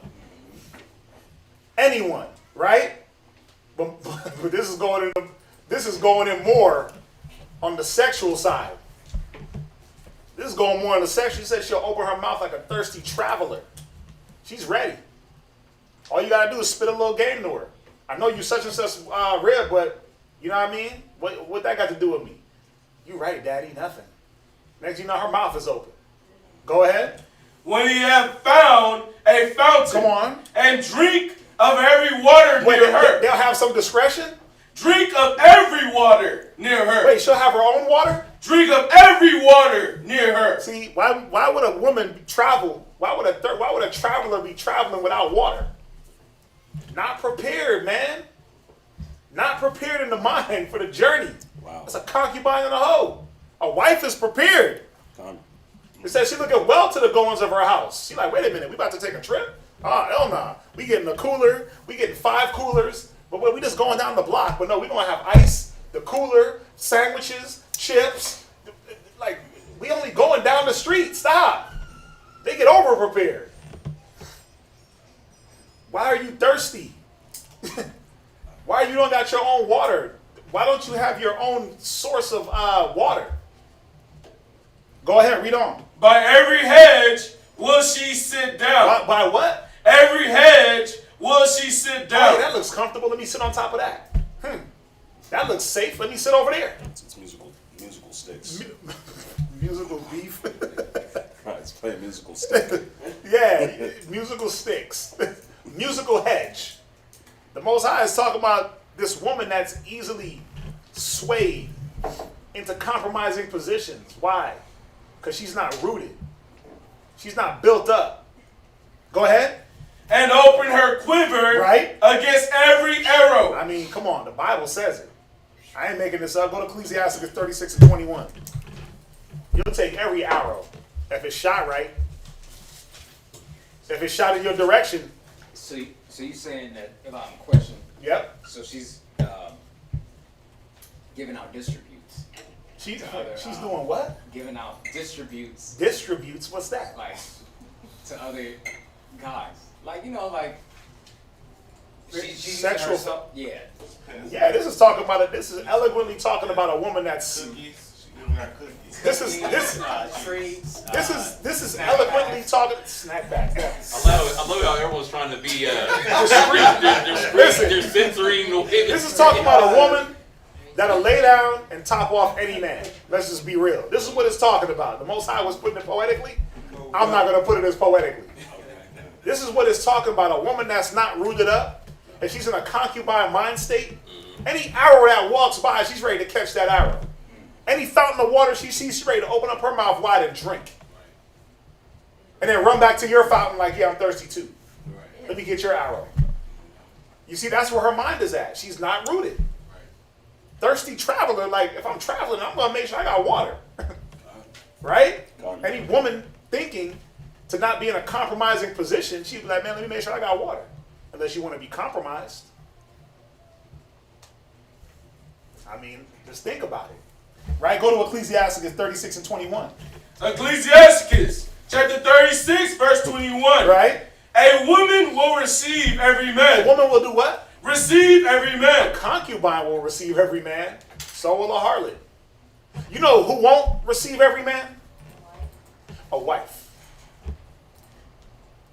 Because she has fit the qualifications of what a wife is.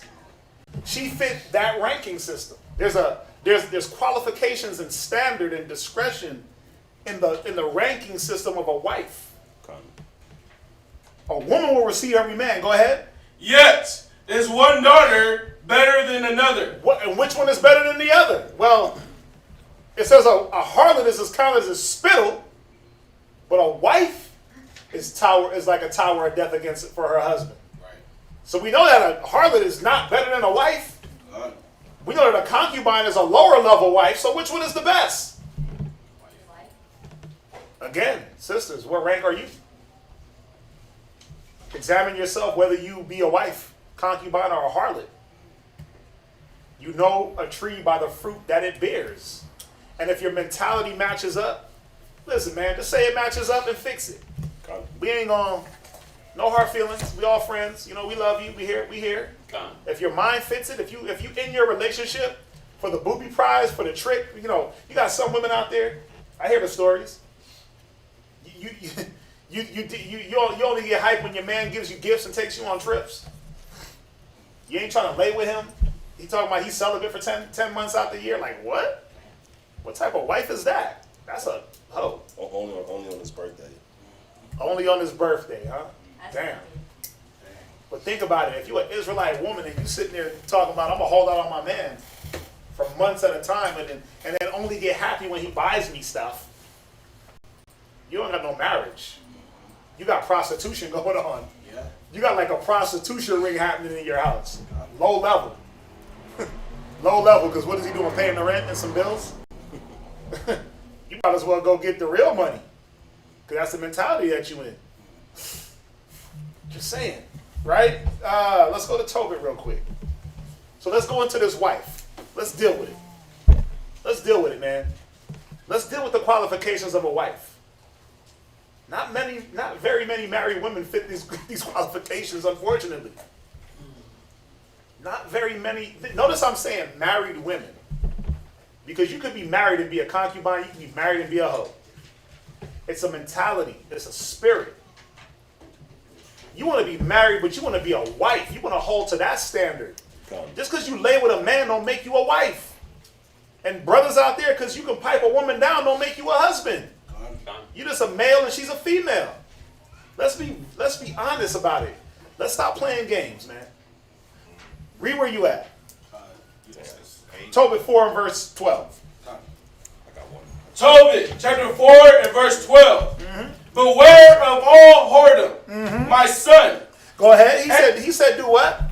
Beware of all whoredom. He said beware of all whoredom. You know why? Because if you get with a concubine and she dips off and runs around, that's whoredom. You get with a hoe, that's whoredom. So he said do what? Read. Beware of all whoredom. Right. My son. Go ahead. And chiefly. Right. Take a wife. Take a concubine. Take a wife. Take a harlot. Take a wife. Take a light woman. Take a wife. Get her stubborn, rebellious, and out of order. Take a wife. Be unequally yoked. Take a wife. Get a woman that don't want you. Take a wife. He said take a wife. He said take a wife. So what does that mean though? Like take a wife. Just go lay with the first thing you see? Nah. Well, she got fringes. She got a hair wrap. Remember, when we read the story of Rebecca, I love that story, man. I had it in here. It's funny. I had this class made before we went over to Sabbath class. So I took out the Rebecca story because I had it in here. But when you read the story of Rebecca, and the servant said he was going to go down to the well, did he say he was going to pick the first woman that looked good? Or the first chick that had on a long skirt? Or I guarantee you they were all there dressed the same way. Meek as hell. Yeah. Humble. Right? They was all looking beautiful and tender. Righteous. Right? Looking like they could be a wife. Mm-hmm. But there was something that distinguished Rebecca from all the women. That said, oh no, she's a wife. It was her character. It was her hospitality. It was the attributes that determine what a wife is.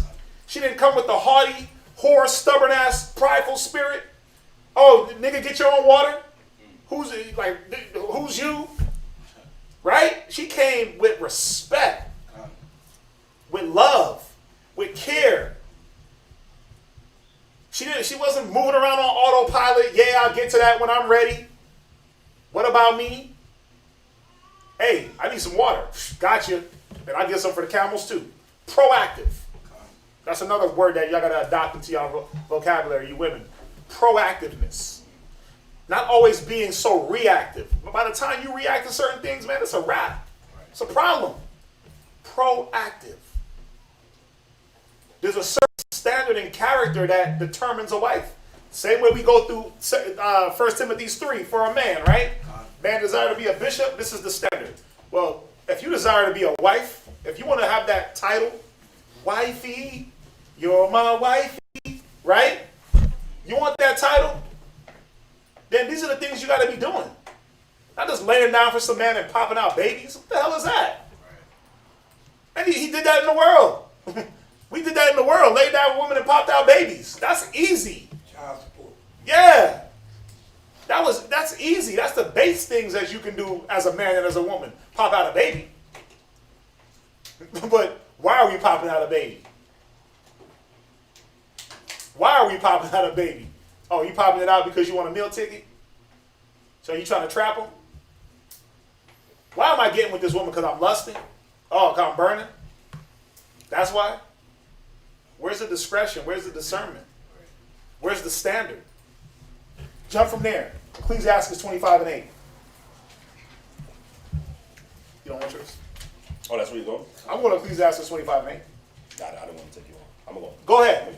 Ecclesiasticus chapter 25, verse 8. Go ahead. Well is him that dwelleth with a wife of understanding. Notice that it says wife and not woman. It says wife. Why? Because only a wife is going to have the understanding that's needed to do what? Read on. And that have not slipped with her tongue. Go ahead. And that have not served a man more unworthy than himself. Right, because we know a harlot is going to take him down to a deep ditch. We know a concubine at any step is going to be on something else. And she's going to play the hoe. But a wife is going to be steadfast. That's right. Stuck to his side. Through ups and downs. Through thick and thin, right? You want to do the whole marriage vow? Death do us part. Sickness and health. Richness and rich and poor. What else? I don't know it. I ain't never did that. I don't know it. But that's basically what you're saying. I'm going to be there for whatever we go through. I'm going to be there for Ecclesiasticus, the 2nd chapter, basically. Anybody that go, listen, that's your marriage vows. Ecclesiasticus 2. Right? Yeah. That should be your marriage vows. God. You should be reading that to your rib, and she should be reading that right back to you. If she's a wife, she'll stick to that. If he's a husband, he'll stick to that. You see that? Go. Can I get it now? Yeah, go ahead. Can I get Ecclesiastes 28 and 15, just real quick? It's actually perfect timing. Does somebody else give me Exodus 4:18? Go ahead. Ecclesiasticus chapter 28, verse 15? Yes, sir. Verse 15. A backbiting tongue have cast out virtuous women. And, you know, that's the piggyback on the 25 and 8 that we just read, right? Where it says, hath not slipped with his tongue. But think about a wife that doesn't slip with her tongue. Read the scripture from the top one more time. A backbiting tongue have cast out virtuous women. So yeah, man, you'll be rolling in that wife spirit, right? You a virtuous woman, you rolling right, but then that tongue, It casts you right down in the concubine it status. casts right down the concubine, and if you're not careful, that tongue keeps going, and then now you're a harlot. Ooh. So, you know, just one thing to keep in mind, man. That's the one thing that can bring down the woman. And that's the one thing that still brings down the woman to this day. Yeah. A lot of virtuous women. You'll be doing all the works. Don't let your good works be evil spoken of. God, you'll be taking care of everything. But then your husband tell you to do something and that Start tongue. backbiting.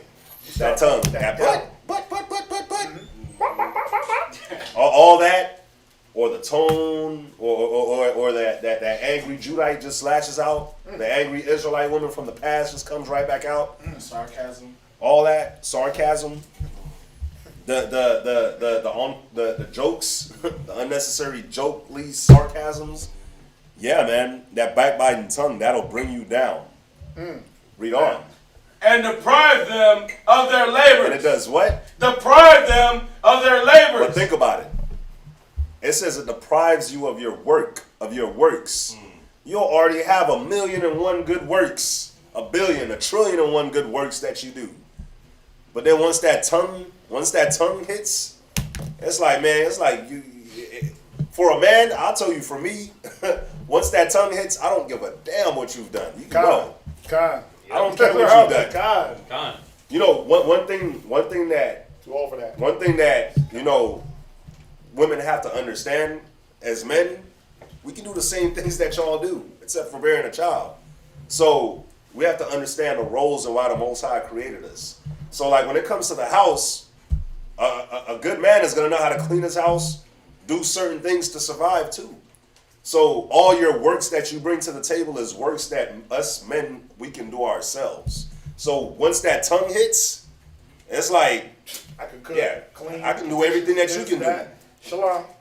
So it's like, you got to see, like that tongue is what brings down a lot.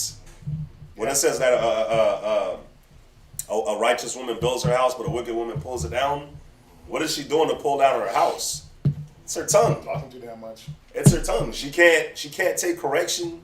You telling her to do something, she can't take order. But everything else she's done. But when you tell her to do something, it's like she can't do it. That's why it says. That's why it says, "Don't let your good works be evil spoken of." Gone. A lot of y'all sisters got very good works, but then the way you present yourself after you do that work, like he's saying, it's like you lower your own self. Gone. You like no one has to lower you. You do it just by when you talk. It's like, why you say that? Or why you acting like that? Or why are you moving in that way? You just you got to do this. Look, you got to.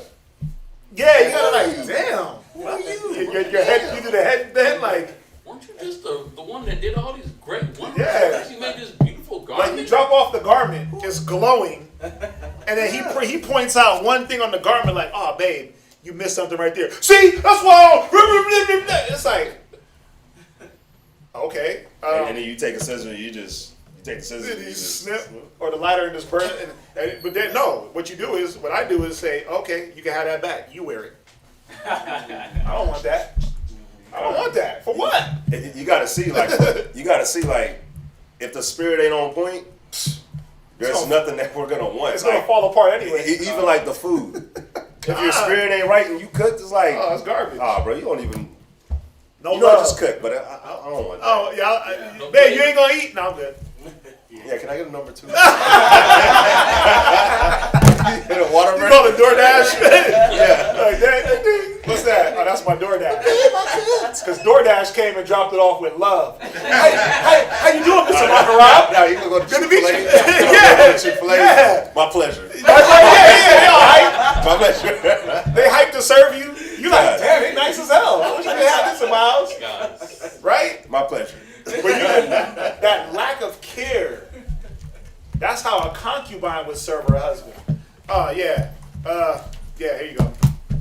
I couldn't. That's how a whore, she would play with me beer and just be hot dogs, beans. You're like, what the hell? Right? But a wife, she's supposed to cook and do things with care. There's a certain level of, even when she brings you the food, you're like, damn, she took pride in making this.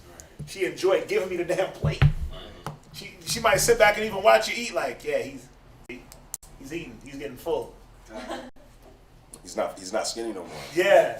They're trying to fatten you up. Right. That's what they love you. They trying to fatten you up. Yeah. If they're trying to keep you skinny, then you got to be careful. Where we at? Jump to Exodus 4:18. Let's get through this. Question. I got some precept that I think what you got? Go with this. 1 Corinthians 11, right? 8 through 9. It says, "For the man is not of the woman, but hold that real quick. Hold that real quick. Go to Exodus. It's gonna throw me off a little bit. 4. Go to Exodus 4 and 18. I got to bring this story out because this is very important. Exodus chapter 4, verse 18. Now, Moses took a wife of Midian, right? There's a reason why she was called a wife and not a concubine. Because there was something in her character. Read. And Moses went and returned to Jethro, Right. his father-in-law, Go ahead. and said unto him, Right. Let me go, I pray thee, and return unto my brethren, Go ahead. which are in Egypt. So this is after he's dwelt 40 years with Jethro, took a wife. He's like, let me go back now to Egypt and get to all my brethren. Go ahead. And see whether they be yet alive. Go ahead. And Jethro said to Moses, Go in peace. Go ahead. And the Most High said unto Moses in Midian. Now, hold on real quick. The sister asks, what is marriage to be considered by Scripture? Well, scripturally, the Bible says when a man lays with a woman, he shall surely endow her to be his wife. So that makes you married. When you read in Genesis, we read it earlier, Genesis 24:65. So Isaac he took Rebekah into his mother's tent. He lay with her. She was his wife. So the consummation of marriage is sexual intercourse. But think about it. Just think about it. A hoe is having lots of sexual intercourse, ain't she? Harlots are having lots and lots of sexual intercourse. Got a lot of concubines. No, she got a lot of husbands. For that has 5 husbands. But truly, is she a wife because she laid with a man? That's why we're going through this class to show you that just because you lay down on your back don't make you a wife. You consummated a marriage, but a wife, the actual wife, the wife part, the marriage part is one thing. You're joined. But now your duty as in the marriage, that's a whole different thing. And that's why we're going through it. So we're not disannulling marriage in any way. We're showing you about a wife. Marriage is marriage. You lay with a woman, that's supposed to be your wife. Well, you're supposed to do the whole betrothal for a couple of months, like 6 months to a year, right? And you do all that good stuff to get to know her, her spirit. Make sure you want to have her as the wife. That way when you lay with her, it's not for a week and then y'all break up. But then there's a duty within the marriage. Husband has his duty, or the woman has a duty to be the wife to the man. That's why we're going through these things. Read Exodus. Read verse 19. Verse 19. And the Most High said unto Moses in Midian, Go, return into Egypt. Right. For all the men are dead which sought thy life. Go ahead. And Moses took his wife and his sons. See, notice it. Now remember, this woman, Jethro, was a Midianite. Called her his wife. Go ahead. And set them upon an ass, and he returned to the land of Egypt. Right. And Moses took the rod of the Most High in his hand. Go ahead. And the Most High said unto Moses, When thou goest to return into Egypt, see that thou do all those wonders before Pharaoh. Right, let the rod bud, put your hand into your bosom, all those different wonders. Go ahead. Which I have put in thy hand. Uh-huh.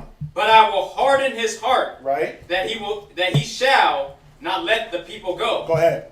And thou shalt say unto Pharaoh, Thus saith the Most High of Israel, Is my son, even my firstborn. Right. And I say unto thee, Let my son go. Right. That he may serve me. Speaking of Israel, go ahead. And if thou refuse to let him go, behold, I will slay thy son. Right, he was saying, I'm going to slay your son, Pharaoh. Go ahead. Even thy firstborn. Now check this out. Read on. And it came to pass by the way, right, in the end, right, that the Most High met him and sought to kill him. Now the Lord met Moses and sought to slay Moses. Story is now jumping to a different topic. I read up to give some context. So the Lord wasn't the Most High, it was the Lord. It was the Lord sought to slay Moses. Wow. Go ahead. Then Sipporah took a sharp stone, right, and cut off the foreskin of her son, right, and cast it at his feet. Why? Why was the Lord looking to slay Moses? He didn't circumcise his son. Wow. You see that? But Zipporah, what did she do? Did she criticize, like, see, you garbage nigga, see, I told you, see, I told you that he was going to come and get you? What did she do? Or how did you forget to do that? How you forget to, yeah, like, you always busy with it. See, you don't care about us. What did she do? Did she talk about it or did she be about it? Be about it. She took it upon herself. She took the initiative. She was reactive, but very swift. She was, the scriptures say, being fervent in business, not slothful in spirit. She was like, whoa, come here, son. Boom. Why? Because the Lord was ready to take Moses out. And she saw that. She respected her husband. A concubine would have been like, shit, get him. I'm already looking at the next dude anyway. I'm looking at the next surgeon to pass her by. A harlot would have been like, hey, get him, kill him so I get the inheritance. Right. But his wife, remember, she was of the other nations. She was a wife because of things like this. She was a wife because of things like this. Go to Tobit. Go to Tobit 8 and 6. Somebody look up the word stay. Actually, it's in here. It's actually not. It's not in here. I redid it. I'll read the definitions. Go to Tobit 8 and 6. Read. Tobit, chapter 8, verse 6. Go ahead. Thou madest Adam. Right. And gavest him Eve. Right. His wife. His concubine. His wife. His harlot. His wife. His mistress. His wife. Go ahead. For an helper. For a what? Helper. So she had a duty. She had a position. This what made her a wife. She had a position to fulfill. She had a duty and a standard to uphold. Go ahead. And stay. Right. So when you look up the word stay, it is what y'all think. Stay. Right? Stay right here. What does that mean? Don't move. Don't move around. Just stay. Check this out. For stay, it says to wait, to attend, to forbear to act. Meaning that Eve wasn't just going to act on her own. Right? But it also says to rest, to rely, to confide in, to trust. To stop from motion or falling, to prop up, to hold up, to support. To support from sinking, to sustain with strength. To sustain with strength, to restraint of passion. This is a cold definition. It's the Webster's 1828. Moderation, caution, steadiness, sobriety. So when we look at a wife compared to a concubine, it said the concubines weren't rooted. They weren't stable. A harlot, right? It said her feet go down to hell. She's dancing around from house to house. A wife's duty was to be still so that her husband could find her and lean on her for support. He could find her and say, hey, babe, Great point. I need you to such, and such. But also, it was to stop him from wandering. Right. Don't the Bible say a man without a wife would wander from street to street, wander up and down? When you read in Ecclesiasticus, it says a man going from city to city. Who can trust a man that go city to city? What I'm trying to say is what the Bible's saying. That a man with a wife, with a good wife, he's going to also be grounded. Now, it's not a knock on brothers that ain't got no rib. That don't mean you can't be rooted and grounded. But what I'm trying to show you is that this is what the scriptures say. That wife was supposed to provide a level of support for that man. She was like an anchor. She anchored him down, right? Hold me down. In the world, they call her what? A bottom bitch, right?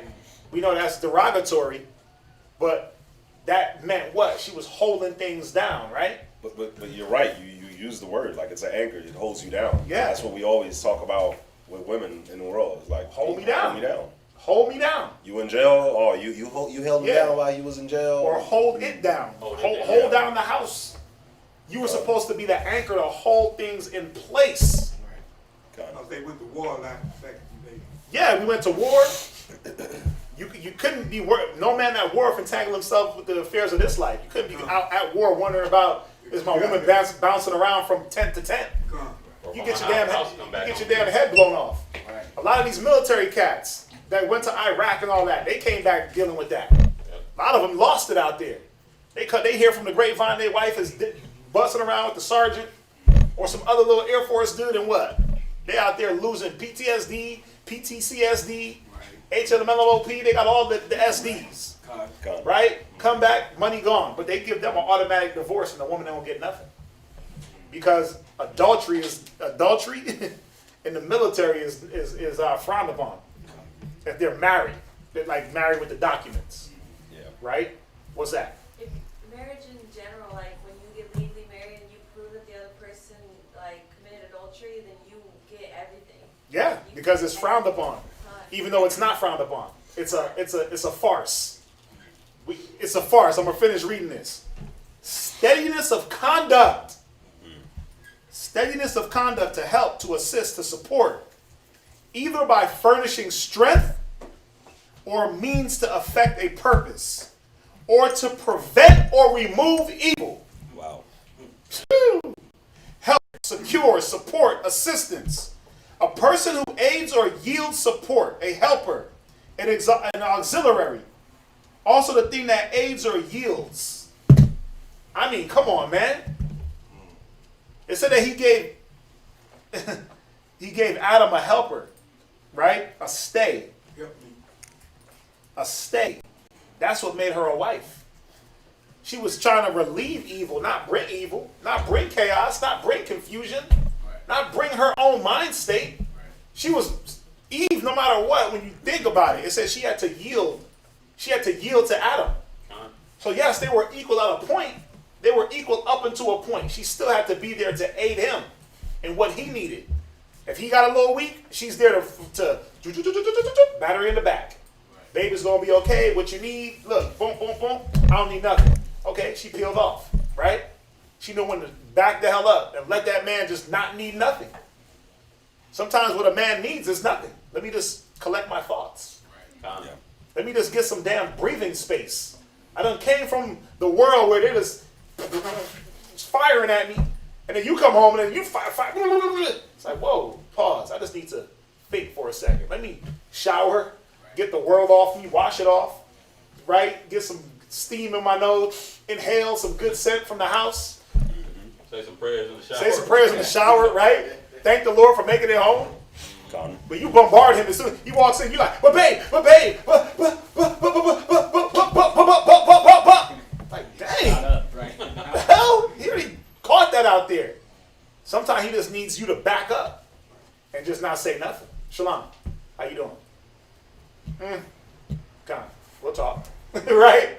And let him do what he got to do, man. Undress, whatever. Or sometimes he needs you to, man, listen, bruh. Right? Man, right? Sometimes he needs that. Man, it was a rough day, this and that. I'm dealing with this. I need you to go do this. Calm. Got you. Yeah. Not, well, why I gotta go do that? Why you need me? How come you can't? What was you doing all day? Let me look at your phone and see what you, well, see, but you was, that's what it sounds like to me. It's like, wait a minute, I thought you were supposed to be here I thought you was a wife, though. Wifey, you're my wifey, make my life complete, right? Gone. I thought that was, right, huh? That's what you said you was going to be. Right. When we laid it down, you said that you were agreed to do these things. You filled out the application. You said you meant you were going to Yeah, be able to meet the qualifications. Job description, you were like, check, helper, check, stay, check, roommate, check, 50-50, check this, check that, keep a check, humble, meek, quiet, you check off every box. And now we like, oh, wait a minute. You're not fitting the job. You're not fitting the job description. We gotta get a replacement. You're like, but see, see, you're proving it. See, you keep proving it. No humility, pride, hate, contention. It said to remove evil, right? Look up the word aid. I'll look it up. Oh, that's what I went through. So I looked up the word stay and the word aid. That word aid is to help, to assist, to support, furnishing strength, means to effect a purpose. To prevent or remove evil. That's what an aid does. Read where you at. Tobit, chapter 8, verse 6. Right. Thou madest Adam and gavest him Eve, right, his wife for an helper and stay. Go ahead. Of them came mankind. Right. thou hast said, Right. it is not good that man should be alone. Let us make unto him an aid. A what? An aid. A helper, a secure, one that's going to help remove evil. Go ahead. Like unto himself. So we're going to be in the same mind. Ecclesiasticus 26 and 16. I promise I'm almost done. I promise I'm almost done. Try to start early. Go ahead, read. Ecclesiasticus chapter 26, verse 16. Go ahead. As the sun, when it ariseth in the high heaven, Come on. so is the beauty of a good wife. Yeah, see, only a wife can attain to these attributes, man. Not a concubine and not a harlot. A good wife. Go ahead. In the ordering of her house. Right, not the 10 concubines where David said, "Hey, I need y'all to order the house." And they're like, "Yeah, David, we got you. We'll hold it down." They held it down, all right. They held it down, all right. Absalom came and had his way with them. Right. It said, "There's nothing better, man. Even the rising of the sun. This is what you equal that to." Go ahead. As the clear light is upon the holy candlestick, Right. so is the beauty of the place in right age. What is that light? What does that light represent? That light represents that clarity, that wisdom, that vision, that ability to see. Go ahead. As the golden pillars are upon the sockets of silver, Go ahead. so are the fair feet with a constant heart. With a what? Constant heart. She's a stay, a constant heart. She's always going to be in position. Wow. It said fair feet. Think about it. It said golden pillars. Do pillars move? They don't. Do pillars move? They can't. They can't. They're fastened in place. And if they move, that's it. And if they move, the building is going to fall. Con. You see that? Read that one more time. As the golden pillars are upon the sockets of silver. So her mind is not, she's not bouncing from here to there. She's not wavering. Right. She's balanced. She's like, well, I got to hold this down. Right. Yeah. And if I move, guess what's going to happen? Everything is going to tumble.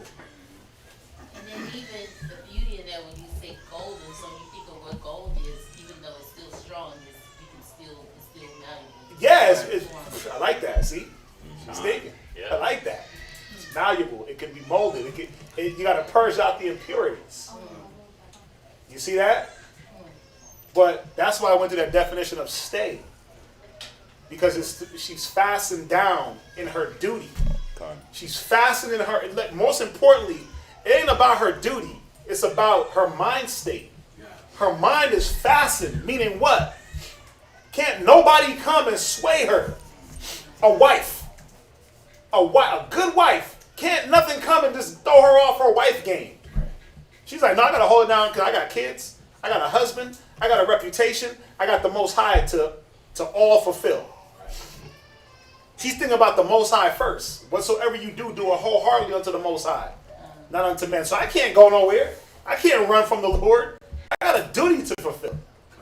I signed up for this. Yes, sir. I agreed. I agreed to this. So I got to be like pillars, man. Her feet. It said her feet fastened. You see the difference between a harlot, where her feet run to every house? Her feet, she on the street corners. She in the pool hall. She in the nail shop. But nothing wrong with the nail shop. But all the damn time. She in the weave shop. I got this weave class for y'all. Oh my God, y'all are gonna be mad at me. I got this class on hair that I'm about to bring out. On what? On hair. On the weaves. That black gold, huh? That black gold. It's more like black plastic. But That's funny. yeah. But think about it. The ones that always want to be up in the weave shop, always in the nail shop, doing what? You ain't even getting your nails done and you in there gossiping. You ain't even getting your hair done. You just in there trying to get the scoop. You got women that do that. They treat it like men treat the barbershop. Man, let me go see what's up. You want to get any information in the hood? Go to the barbershop. Yep. And It's true. Remember barbershop? When old boy wanted to get that, he just like, man, but I'm going to the barbershop. And he just went and sat in there like, yeah. And he was in there all day. He was playing chess. He was chiming in on this conversation. He was chiming in over here. I'm like, man, this nigga really sat in the barbershop all day, but it's real. Yep. It is. Go to get one haircut in the barbershop. You'll hear the whole hood news. But see, you got those women, those gossipers, those tattletales. They sit around in these events and in these arenas to collect information. A good wife, she's gonna be fastened at her house, man. She's gonna be fastened to the idea of being the best wife she can be. Nice. And handling her duties and handling her business. Yes, sir. Now, things that she needs to handle. Yes, sir. That's why it says her heart is constant. Her heart is constant. It don't all of her heart just start flickering like, damn, wait a minute, her heart about to go out? Her mind is about to go out? Her mind about to... It says it's constant. Read it one more time. That is a very, very good scripture. Ecclesiasticus. I can tell you how to read. Chapter 26, verse 18. Uh-huh. As the gold pillars are upon the sockets of silver, Go ahead. so are the fair feet with a constant heart. Yeah, man, her feet, they know where to be when they need to be, but her mind is always moving. Constant, proactive. Not autopilot. Not 1 minute she's super faithful and the next minute she don't got no faith. 1 minute she's locked down in there ready to die for Christ. The next minute she wants to kill herself. She don't even know who Christ is. She'll die for some other guy. I mean, go to 1 Samuel 25:17. Let's get an example. I like examples. 1 Samuel 25:17. Evil is determined against our master. Right, so this is Abigail in Nabal. We know Nabal was churlish. He was a foolish, wicked, rude man. Abigail was his righteous, beautiful wife of understanding. The Bible says, do you have a woman of understanding? Forsake her not. But give not thyself to a light woman. Abigail wasn't light. And you know what was crazy? With Nabal's whole churlishness, right? Because some of y'all women complain like, well, my husband, he's too overbearing and he's too this and he's too this. You better read this story. You better read about Abigail. She didn't care about none of that. Because her salvation wasn't dependent on how churlish her husband was. Good point. And trying to escape him. Good point. And you know what's funny? She escaped him through her wisdom. Through her feet being fastened like pillars. And her mind being constant. So now when David is out in the wilderness protecting Nabal's goods, and Nabal, what did he say? He cut off the men's beards and cut their pants down the middle. They said that Nabal railed against David's men. Yeah. David is like, okay, I'm about to go kill everything. Yeah. I'm going to go kill everything. So the servant comes to Abigail. Listen, evil is determined against our house. Now, did she say, well, they're going to come get Nabal because he deserves it? You know what she realized? That's my house too. As churlish and wicked as this man is, I'm part of that house. I'm part of his house. So what does she do? Read. Against all his household. Go ahead. No, some of it. All his household. No, Abigail is exempt because she's beautiful. All his household. Go ahead, read. For he is such a son of Belial. Right. That a man cannot speak to him. Go ahead. Then Abigail made haste. Oh yeah, read on. I'm sorry. Go ahead. And took 200 No, loaves. she took her time. Made haste. No, she didn't even care. Made haste. I'll get to that later. Made haste. Go ahead. And took 200 loaves and 2 bottles of wine. Wow. And 5 sheep ready dressed and 5 measures of parched corn and 100 clusters of raisins. Man, as the sun winneth and ariseth in the high heaven, so is the beauty of a good wife in the ordering of her house. Go ahead, read. And 200 cakes of figs. Go ahead. And laid them on asses. Mm-hmm. And she said unto her servants, go on before me. Behold, I come after you. But she told not her husband Nabal. Right, because she knew that man was going to be like, what the hell are you doing? Take all that stuff back, and they would have all been dead. Read on. And it was so, as she rode on the ass, that she came down by the curvet of the hill. And behold, David and his men came down against her. Right. And she met them. Now, what does it show you? Another characteristic about Abigail that we haven't really brought out. She was brave. Yeah. She had bravery. She could have seen David's men and like, oh my God, and just did the whole woman thing and just ran. Right. But she was brave. Go ahead. Now David had said, surely in vain have I kept all that this fellow hath in the wilderness. Right. So that nothing was missed of all that pertained unto him. Right. And he hath required me eat with requited me evil for good. Go ahead. So and more also do God unto the enemies of David. I'll read this real quick. Proverbs 31 and verse 21. She is not afraid of the snow for her household. Meaning what? It ain't, nothing is going to impede this woman from the task at hand. Right. Oh, wait a minute. I ain't got no ride. Well, you going to get one. Oh, wait a minute. It's too cold. Well, get a blanket. Oh, wait a minute. It's too hot. Well, wear some linen. Right. Right? There was, oh, well, David's army. Well, you better gird up your loins like a, what does it say? Your womanish gut with manly stomach? God. Your woman, no, he said her womanish emotions with a manly stomach, right? You better gird it up. That's what she did. She's not afraid for the snow for her household, for all her household are clothed with scarlet. Go ahead.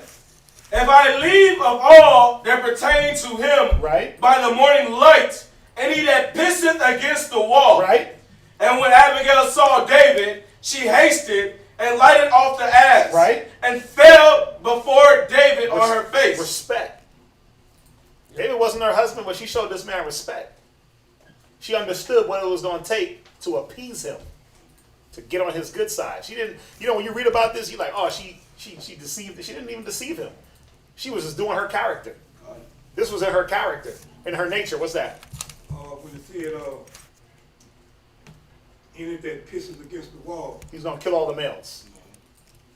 That what that mean? Yeah. He's going to kill all the males of the house. But everything. He's going to wipe everything up because we pee against walls. You know, it's funny, in third world countries, we pee against the wall. Yeah. Yeah, nobody like goes inside to a restroom. No, They just go against the wall. So he was going to wipe out the males. He was going to destroy his lineage. Man, but everything was going to be destroyed though. Yeah. Go ahead, read. And bowed herself to the ground. Uh-huh. And fell at his feet. Right. And said. See, a harlot would have came batting her eyes. What's up, big boy? Right? Let me top off you and your men. That's all she would have been able to come with, right? That's true. She would have been able to come with all carnality. And guess what? She would have got ran through. And not in that way. They would have cut her ass up and discarded her. And went to the boss's house and ripped him down. She came with wisdom. Go ahead. Upon me, my Lord. Right. Upon me let this iniquity be. Right. What verse you at? Verse 24. Uh-huh. And let thine handmaid, I pray thee, speak in thy audience. Right. And hear the words of thine handmaid. Right. So we understand that. Jump down to verse 32. Sir, if I can. Even on that last verse, she was willing to take the blame. Yeah, she said, let it be on me. Yeah. Because she knew what it was going to take. Read 32.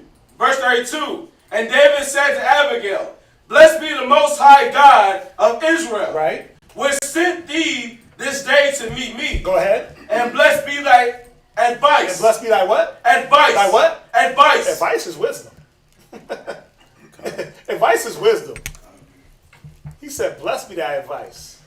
See, a wife, she can advise her husband. Not usurp authority, but respectfully she can advise him. A concubine has no say, and a harlot don't give a damn to advise anybody.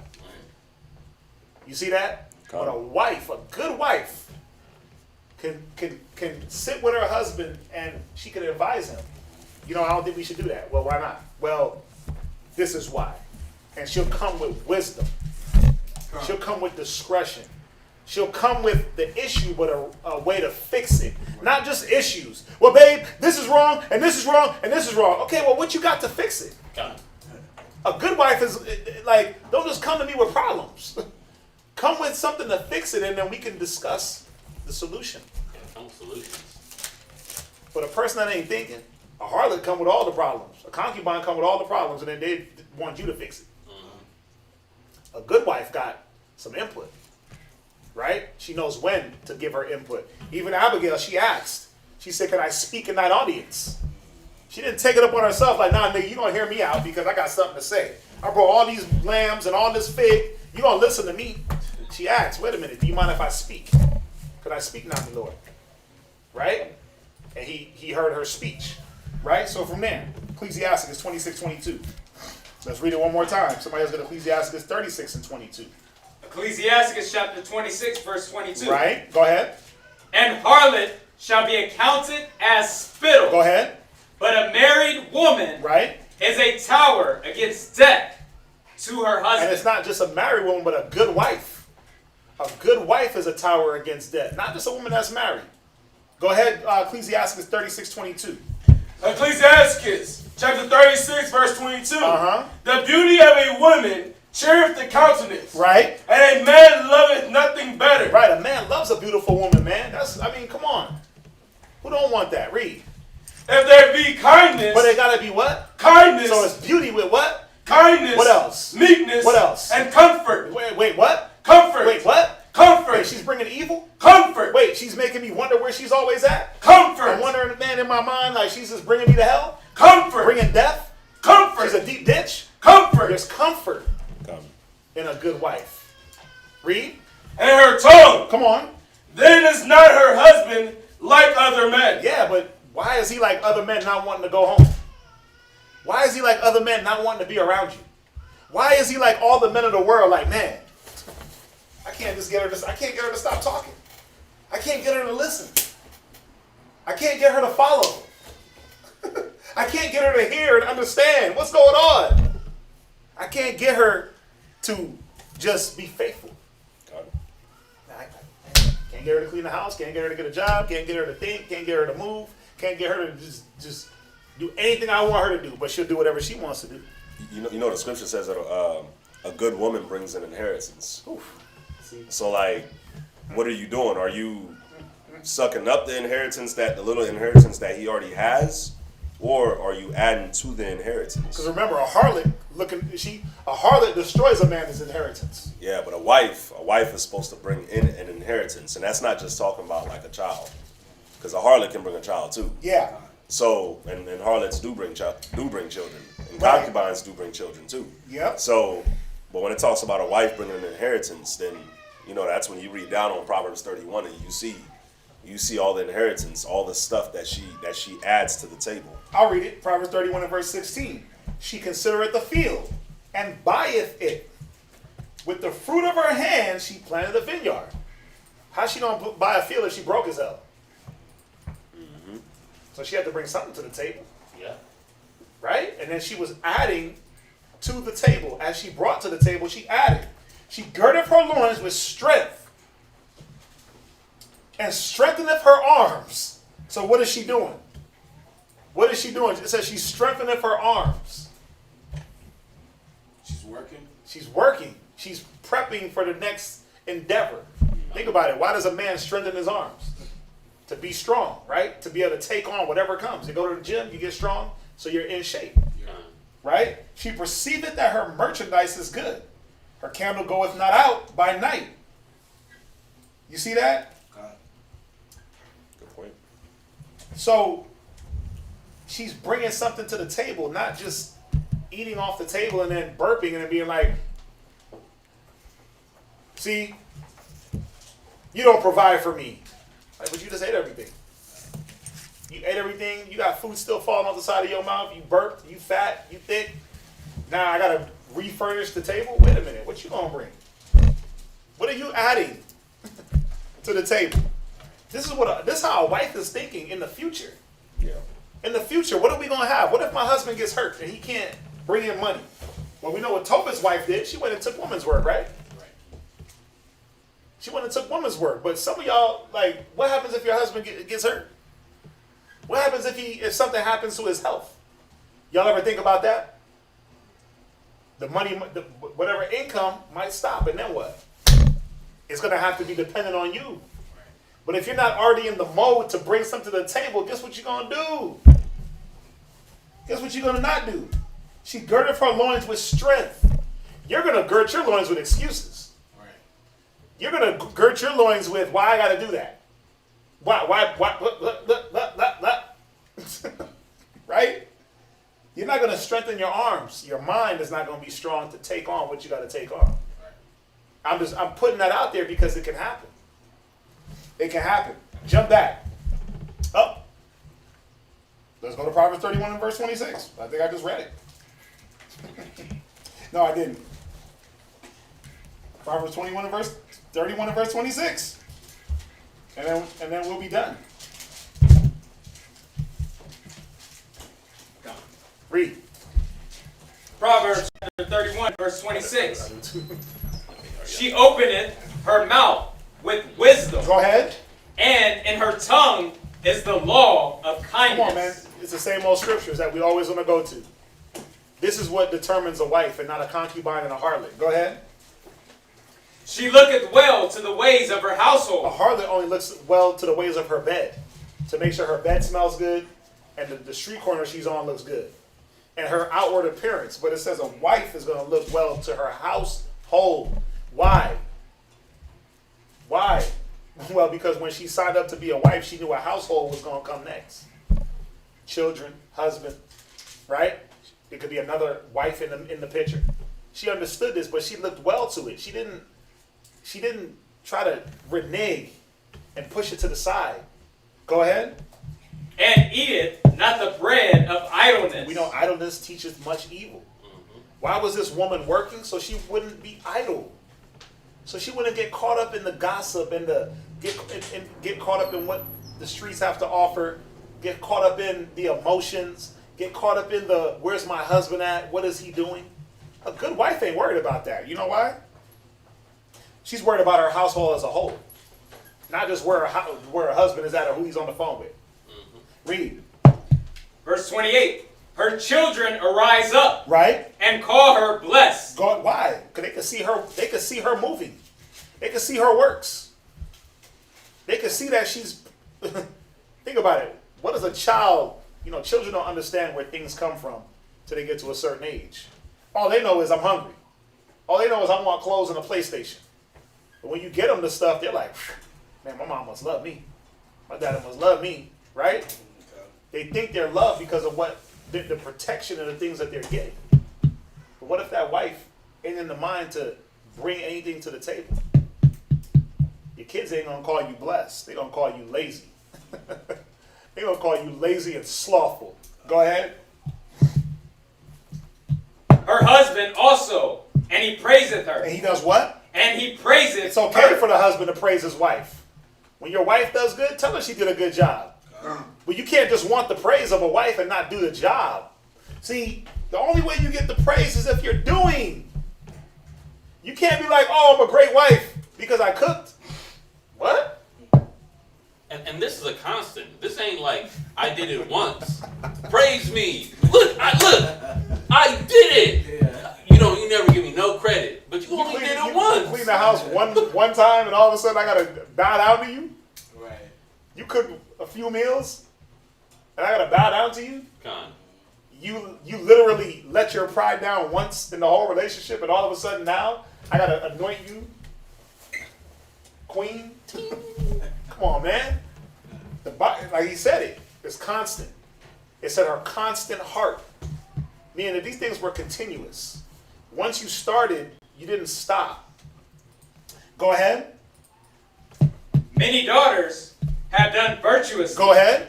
But thou excellest them all. Yeah, who excels? The wife. The wife excels the harlot. The wife excels the concubine. I know there's not going to be no questions. Somebody's going to ask. It's 9:30. It's 9:30. I'm going to let y'all get up out of here. I mean, really, is there any questions? I can't go to work. Who's going to watch again? Okay. See, don't be on here commenting. Bring it all right, well, the children will call her blessed because they can see that she's in agreement with their father, her husband. Even that. The children, they look at the agreement between the husband and wife. I like that, Bakar. Perfect point. They're looking at how the husband and the wife are moving together. So, Khan. Go to one more scripture real quick. Go to one more scripture. Nah, go to one more. Just go right back to the top. Go to Matthew. Okay. Go to Matthew 17. Go to Matthew 7 and 16. Matthew Go ahead. chapter 7, verse 16. Go ahead. Ye shall know them by their fruits. Read. Do men gather grapes of thorns Uh-huh. or figs of thistles? Read. Even so, every good tree bringeth forth good fruit. So be that good tree. Be that good wife. If you're struggling, If you got issues, listen, counsel, ask questions. Don't box yourself out. Don't box yourself in. Make yourself available to grow. Go ahead. But a corrupt tree bringeth forth evil fruit. Go ahead. A good tree cannot bring forth evil fruit. And you, what it's saying is you cannot deceive yourself and trick yourself and lie and act like you're going to do one thing and another thing is going to come from it. It's not going to happen. You can't hide. It's going to come out. Go ahead. Neither can a corrupt tree bring forth good fruit. Go ahead. Every tree that bringeth not forth good fruit is hewn And down. if you don't want to bring forth good, and be the good wife, a good wife will be provided for that man by Hashem Yahushai. By Hashem Yahushai. The Most High will not leave you comfortless. So if you think like, oh, well, whatever, I'm going to do, blah, blah, blah, I don't care. Hey, you're making your own exit. Just saying. Go ahead, read. And cast into the fire. And you'll be burnt up, man. Go ahead. Wherefore, by their fruits ye shall know them. And by your fruits, man. That's how we know what's going on, by your fruit. What is coming from what product is coming from what you do. Go ahead. Not everyone that said unto me, Lord, Lord, shall enter into the... That's it on that. So, we'll end it there. Thank y'all for sticking in there. I know, John, my class has been going long lately. But, yeah, it had to go through. I had to go through it. I don't like part 2 in these classes. You can also put in that story with Rebecca, Genesis 24. And, I mean, you can read 24th chapter. We went through it in the Sabbath class. I didn't go over it because we already hit it. But you can throw that in there also. That's part of it. Look at her character, the way she moved. Why she was determined to be the wife of Isaac. It was based off of her character. All right? With that, we thank everybody for joining us. We will see y'all live tomorrow in Virginia. Yep. Everybody, let's salute them online. Let's say shalom. Shalom.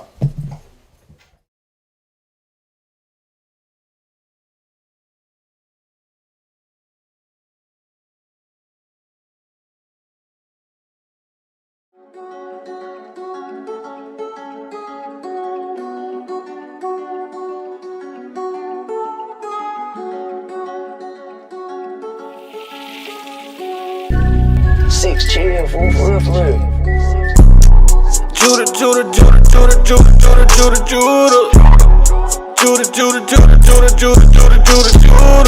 Will never leave Judah. The scepter will never leave Judah. The scepter will never leave Judah. I'm Judah. Christ sprang out of Judah. King David was